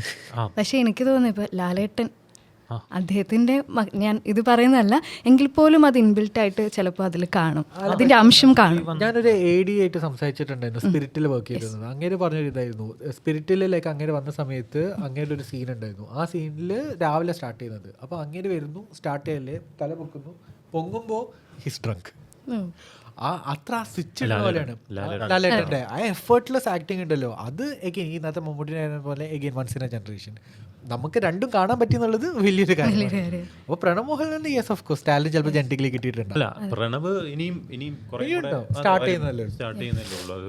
പക്ഷേ ഇപ്പം തുടക്കം വെച്ച് നോക്കുമ്പോഴത്തേനും ഇങ്ങോട്ട് വരുമ്പോഴത്തേനും പുള്ളിയുടെ ഒരു ഗ്രാഫ് ഭയങ്കര മുകളിലോട്ട് തന്നെയാണ് പോകുന്നത്. നമുക്ക് ഒരു പ്രണവിൻ്റെ സിനിമ വരുന്നു എന്ന് പറയുന്ന അത് കാണാം എന്നുള്ളൊരു ലെവലിലേക്ക് പുള്ളി എത്തിച്ചു എന്നുള്ളത് ബ്രാൻഡ് ബിൽഡിംഗ് ആണ്. ഒരു ബ്രാൻഡ് ബിൽഡിംഗ് നടക്കുന്നുണ്ട്. അപ്പോൾ അതൊരു നല്ല കാര്യമാണ്. അപ്പോൾ ഈ വർഷം എനിക്ക് തോന്നുന്നു അതേപോലെ റീമാസ്റ്റർ ചെയ്തിറങ്ങിയ സിനിമകൾ കൂടുതലായിരുന്നു ഈ വർഷം.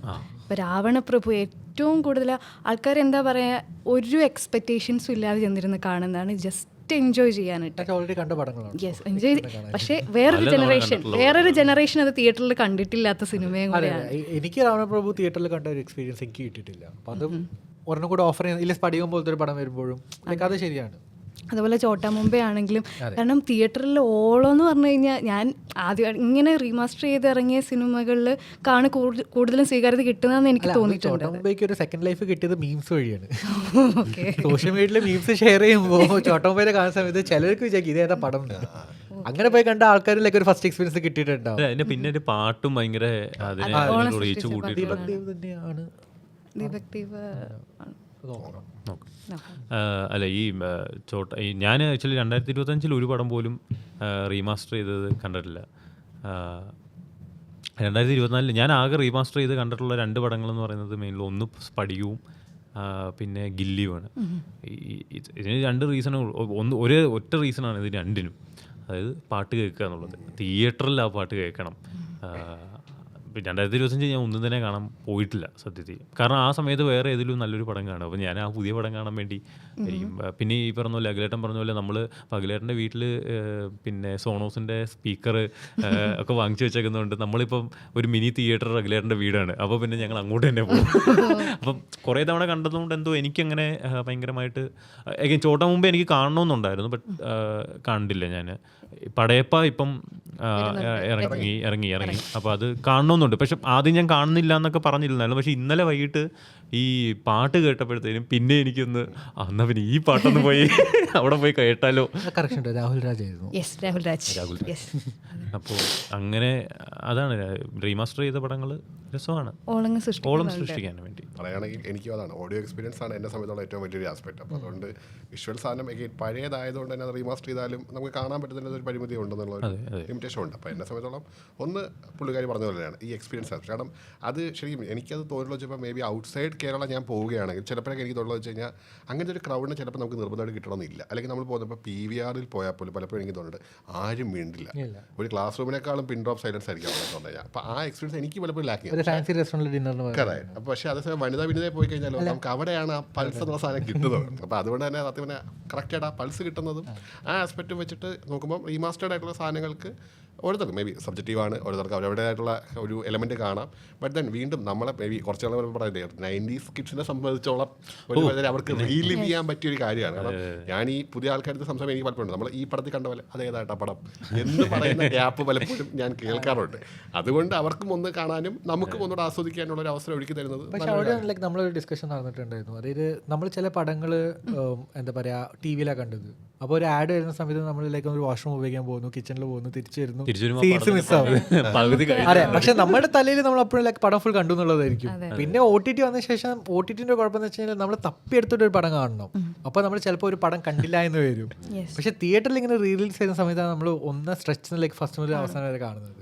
അപ്പോൾ നമ്മൾ കുറേ കാര്യങ്ങൾ നമ്മൾ ലൈക്ക് എന്താ പറയുക, മിസ്സായി പോകേണ്ട സാധനങ്ങൾ, മിസ്സായി പോയ കാര്യങ്ങൾ നമ്മൾ ചിലപ്പോൾ ലൈക്ക് കാണുന്നു, അപ്രീഷിയേറ്റ് ചെയ്യും. യെസ്, ഇനിയിപ്പോൾ 2026 ഒരുപാട് സിനിമകൾ വരാനുണ്ട്. അതുപോലെ ഇത് എൻഡ് ചെയ്യുന്നതേ ഉള്ളൂ 2025. എനിക്ക് ഇതിനകത്ത് മെൻഷൻ ചെയ്യാതെ പോകല്ലെന്ന് ഉള്ളൊരു പടമുണ്ട്, രേഖാചിത്രം. അത് തുടക്കം ഫസ്റ്റ് റിലീസായിരുന്ന സിനിമയായിരുന്നു രേഖാചിത്രം. രേഖാചിത്രത്തിനകത്ത് ഒരു യൂഷ്വൽ സ്റ്റോറി, ഒരു ക്രൈം സ്റ്റോറി, നമ്മൾ കേൾക്കാത്ത സ്റ്റോറിയൊന്നുമല്ല അത്. ഈ പറഞ്ഞ പോലെ നമ്മൾ കാണാത്തതോ കേൾക്കാത്തതോ ഒന്നുമല്ല.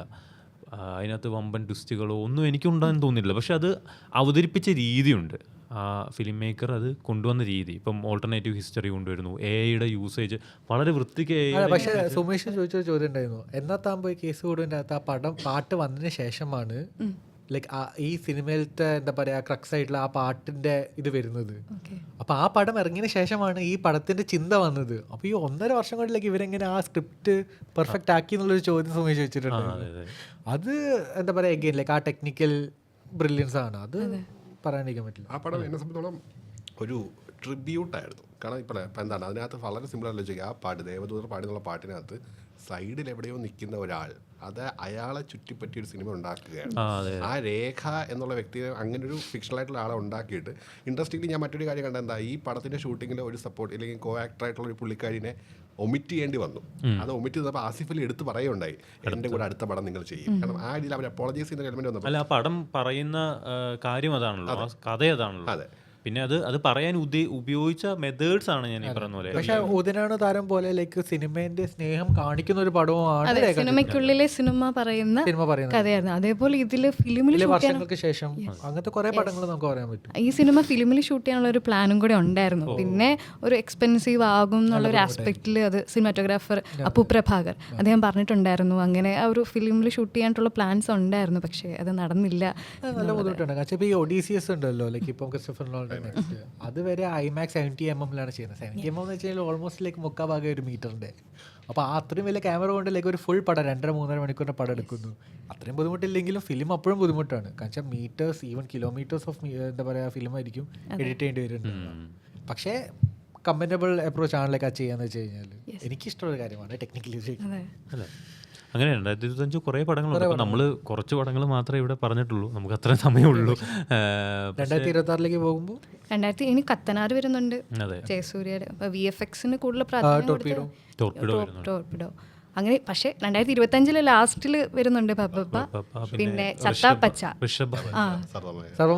സർവമായ നിവിൻ പോളിയുടെ കംബാക്കാണ്.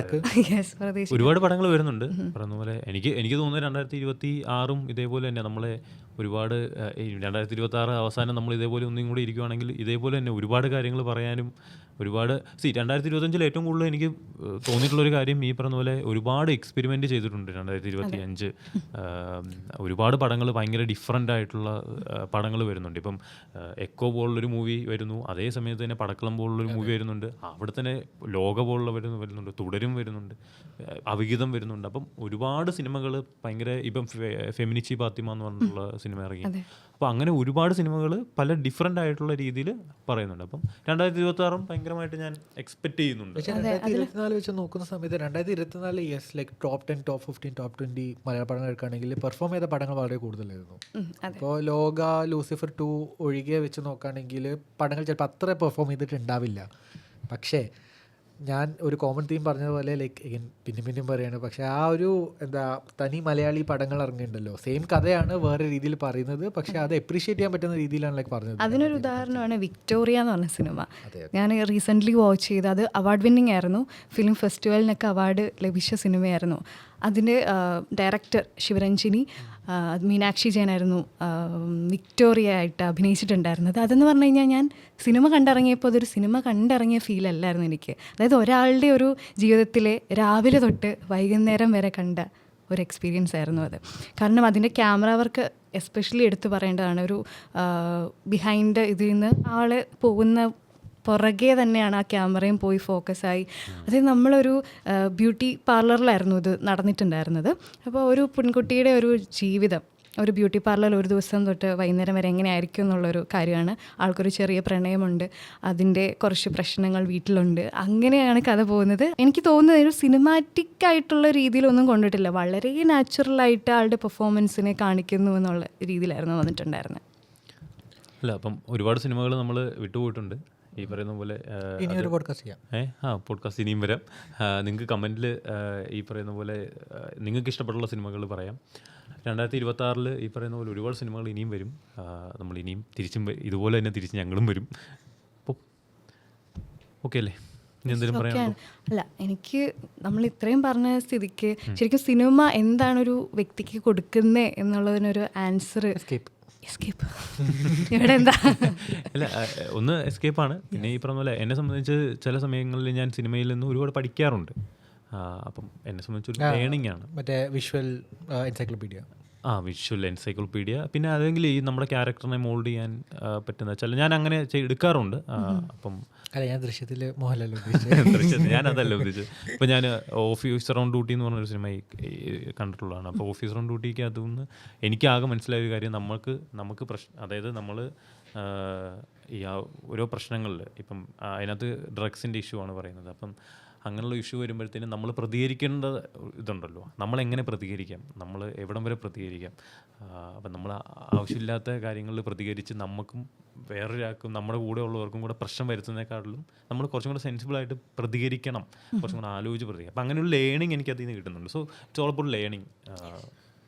എന്നെ സംബന്ധിച്ചോളം ഇപ്പോൾ ഒരു മെറ്റാ ഡയമെൻഷനാണ് ഞാൻ എടുക്കുന്നത്. അപ്പോൾ ഏറ്റവും ലേറ്റസ്റ്റ് ആയിട്ട് ഞാൻ കണ്ട ഇന്നൊരു യാദൃച്ഛികമായിട്ട് കണ്ട ഇൻസ്റ്റാഗ്രാമിലെ റീലാണ് എസെൻഷ്യലി. അതായത് ദുരന്തറിലെ പലരും കേട്ടാണ് ഒരു പാട്ട് ഇപ്പോൾ ഭയങ്കര ഫേമസ് ആയിട്ട് കിടന്ന് കളിക്കുന്നുണ്ട്. അതായത് അറിയാലോ, അതിലെ അക്ഷയ് ഖന്ന വരുന്നതിൻ്റെ ആ മീറ്റ്. അപ്പം ഞാൻ പലപ്പോഴും കാണുന്ന ക്ലിപ്പ് എന്ന് പറഞ്ഞാൽ ഇപ്പം ഞാനും എൻ്റെ ഫ്രണ്ട്സും കൂടെ കാണുമ്പോൾ എങ്ങനെയാണ് ലൈക്ക് ആ ഒരു ഇതിന് ഈ ഡാൻസ് സ്റ്റെപ്പും ആ മ്യൂസിയം ഇടുന്നതാണ്. പക്ഷേ ഇതിനകത്ത് ഇൻട്രസ്റ്റിംഗ് ആയിട്ട് ഒരാൾ പറഞ്ഞ ഒരു ഡയമെൻഷൻ വെച്ചാൽ കണ്ടന്റ് സീഡിംഗ് എന്നൊരു ആസ്പെക്റ്റിനെ കുറിച്ച് ഇങ്ങനെ സംസാരിക്കുന്നുണ്ട്. അതെ, ആ പെയ്ഡ് PR ഡയമെൻഷനിൽ ഏറ്റവും ആദ്യം ഇതിനെ പുഷ് ചെയ്യുന്നു. അതിനുശേഷം നമുക്ക് വരുന്ന ഫീഡുകളിൽ കൂടുതൽ ഈ സാധനം വീണ്ടും വരുന്നു. മൂന്നാമത്തെ ഒരു സ്റ്റേജ് എന്ന് പറഞ്ഞാൽ എന്താ പറയുക, ഇത് പലരും റീഇനാക്ട് ചെയ്യുകയാണ്. വീട്ടിലുള്ള ആൾക്കാരെല്ലാം ഈ വീഡിയോ ക്ലിപ്പുകൾ ഇട്ട് അത് ഇൻസ്റ്റാഗ്രാമിൽ എടുക്കും. അപ്പം അവർ വെച്ചാൽ ഈ നമ്മളിത് ഏറ്റെടുത്ത പോയിന്റിൽ അവിടെ പിന്നെ ആദ്യത്തെ ആ PR വർക്കൊന്നും ഇല്ല. അതൊക്കെ ഒരുപാട് കഴിഞ്ഞ ശേഷമാണ് അത് അവരുടെ കയ്യിൽ നിന്നേ പോയി. പിന്നെ നമ്മളാണ് ഇതിനെ ഏറ്റെടുത്ത് ചാമ്പ്യൻ ചെയ്യുന്നത്. അപ്പം എന്നെ സംബന്ധിച്ചുള്ള ഇപ്പോൾ ഈ എഡ്യൂക്കേഷൻ ആസ്പെക്ട് എടുക്കുമ്പോഴും അവിടെ നമ്മൾ ചിന്തിക്കേണ്ട ഒരു ആസ്പെക്ട് എന്താ, ഒരു ക്രിട്ടിക്കൽ തിങ്കിങ്ങിൻ്റെ ഒരു ആസ്പെക്റ്റിലൂടെ നമ്മൾ പോവേണ്ട ടൈം ആയിട്ടുണ്ട്. അപ്പോൾ എഫക്റ്റീവ്ലി ഇപ്പോൾ നമ്മളെ ഒരുപാട് കാര്യങ്ങൾ പഠിപ്പിക്കുമ്പോഴും ഇപ്പം എന്താണോ നമ്മുടെ ഒരു പ്രോപ്പർ എഡ്യൂക്കേഷൻ സിസ്റ്റം ചെയ്യേണ്ടിയിരുന്നത് ആ ചെയ്യുന്ന കാര്യത്തിനെ ഒരിക്കലും ഒരു സപ്ലിമെൻ്റ് റീപ്ലേസ് ചെയ്യുന്ന രീതിയിൽ സിനിമ വരാൻ പാടില്ല. ബട്ട് എന്നാലും വരുന്നുണ്ട്, അത് നല്ലൊരു കാര്യമാണ്. ബട്ട് നമ്മളിൽ ഈ ഒരു ക്രിട്ടിക്കൽ തിങ്കിങ് എന്നൊരു ആസ്പെക്റ്റ് സിനിമ കൊണ്ടുവരുത്തുന്ന രീതിയിൽ ചർച്ചകൾ വരുന്ന ആ ഡിസ്കോഴ്സിലോട്ട് അത് വരുന്നത് എന്നെ സംബന്ധിച്ചുള്ള വലിയൊരു കാര്യമാണ്. അപ്പോൾ ആ രീതിയിൽ ആലോചിക്കുമ്പോഴത്തേക്കും 2025 എനിക്ക് കുറേ അങ്ങനത്തെ അവസരങ്ങൾ അല്ലെങ്കിൽ പറഞ്ഞ സിനിമകൾ തന്നിട്ടുണ്ടായിരുന്നു. അത് മുൻപോട്ട് പോകുമ്പോഴും ഞാൻ കാണാൻ വേണ്ടി ഇനിയും എന്നെ സർപ്രൈസ് ചെയ്യണം, എന്നെ ക്രിട്ടിക്കലായിട്ട് ഇല്ലെങ്കിൽ ചലഞ്ച് ചെയ്യുന്ന ഒരു രീതിയിലോട്ട് കൊണ്ടുവരാൻ ഞാൻ പ്രതീക്ഷിക്കുന്നുണ്ട്. മലയാള സിനിമ എന്നല്ല, ഇന്ത്യൻ സിനിമയിൽ തന്നെ ആയിക്കോട്ടെ. ഈ ഒരു സാധനമാണ് എന്നെ സംബന്ധിച്ചോളം ഈ ഒരു വർഷത്തെ ടേക്ക്. പക്ഷേ one take away from this podcast എനിക്ക് ചെയ്യുകയാണെങ്കിൽ ഈ റിവ്യൂവിൻ്റെ കാര്യത്തിൽ പറയുന്ന സമയത്ത് റിവ്യൂ ചെയ്യാം, റിവ്യൂ കേൾക്കാം, എവറിത്തിങ് വെൽ ആൻഡ്. പക്ഷേ നമ്മൾ ഓൾസോ ക്രിട്ടിക്കൽ തിങ്കിങ് ഉപയോഗിച്ചിട്ട് തീരുമാനിക്കണം, ഇത് എന്നെ ബാധിക്കുന്ന റിവ്യൂ ആണോ, എൻ്റെ ഒപ്പീനിയൻ ഫോം ചെയ്യുന്ന ഒരു സാധനമാണോ, അതോ ഞാൻ പടത്തിന് പോയിട്ട് ലൈക്ക് പടത്തിനെ സപ്പോർട്ട് ചെയ്യണോ. എഗെയിൻ ഈ പറഞ്ഞ പോലെ ലൈക്ക് ബുദ്ധിമുട്ടാണ് 2.5-3 മണിക്കൂർ നമ്മുടെ ലൈഫിൽ നിന്ന് എടുക്കുന്നത് പടം കാണാൻ പോകാൻ വേണ്ടി, തിയേറ്ററിൽ പോകാൻ വേണ്ടി. ആ പോകുന്ന ജേർണി എല്ലാം ബുദ്ധിമുട്ടാണ്. പക്ഷേ റിവ്യൂവിനെ ബേസ് ചെയ്തിട്ടാവരുത് ആ ഡിസിഷൻ മേക്കിംഗ്. നമ്മളുടേതായിട്ടുള്ള ഒരു എന്താ പറയുക, ഒരു ക്രിട്ടിക്കൽ അനാലിസിസ് വേണം ആ ഡിസിഷനിലേക്ക് ഫോം ചെയ്യാൻ വേണ്ടിയിട്ട്. ഓക്കെ, ഇപ്പോൾ എന്നെ സംബന്ധിച്ചിടത്തോളം സിനിമ എനിക്ക് എന്ത് തരുമെന്ന് ചോദിച്ചു കഴിഞ്ഞാൽ എന്നെ മോട്ടിവേറ്റ് ചെയ്യുന്നുണ്ട്, എനിക്ക് ഗൂസ് ബംസ് തരുന്നുണ്ട്, എനിക്ക് അഡ്രിനൽ റഷ് തരുന്നുണ്ട്, എനിക്കതുപോലെ എൻ്റെ ഇമോഷൻസിനെ ബേസ്റ്റ് ഔട്ട് ചെയ്യാൻ പറ്റുന്നുണ്ട്. കാരണം ഒരു ആർട്ട് ഫോമിനും ഇത്രയും ഗൂസ് ബംസ് നമുക്ക് തരാൻ പറ്റുമെന്ന് എനിക്ക് തോന്നിയിട്ടില്ല. സിനിമയ്ക്ക് മാത്രമേ അങ്ങനെ ഒരു ഗൂസ് ബംസ് ക്രിയേറ്റ് ചെയ്യാൻ പറ്റുമെന്ന് എനിക്ക് ഫീൽ ചെയ്തിട്ടുണ്ട്. ആൻഡ് നമ്മൾ സിനിമയെ സ്നേഹിക്കുന്നവർക്ക് വേണ്ടിയിട്ടാണ് നമ്മൾ ഈ പോഡ്കാസ്റ്റ് ചെയ്യുന്നത്. ഇനിയും ഈ 2026 സിനിമകളെ പറ്റി നമ്മൾ സംസാരിക്കാൻ വരും. അതുപോലെ ഇനി വരാൻ പോകുന്ന സിനിമകളെ പറ്റിയും ചർച്ച ചെയ്യാനായിട്ട് നമ്മൾ വരുന്നതായിരിക്കും. And happy. Thank you.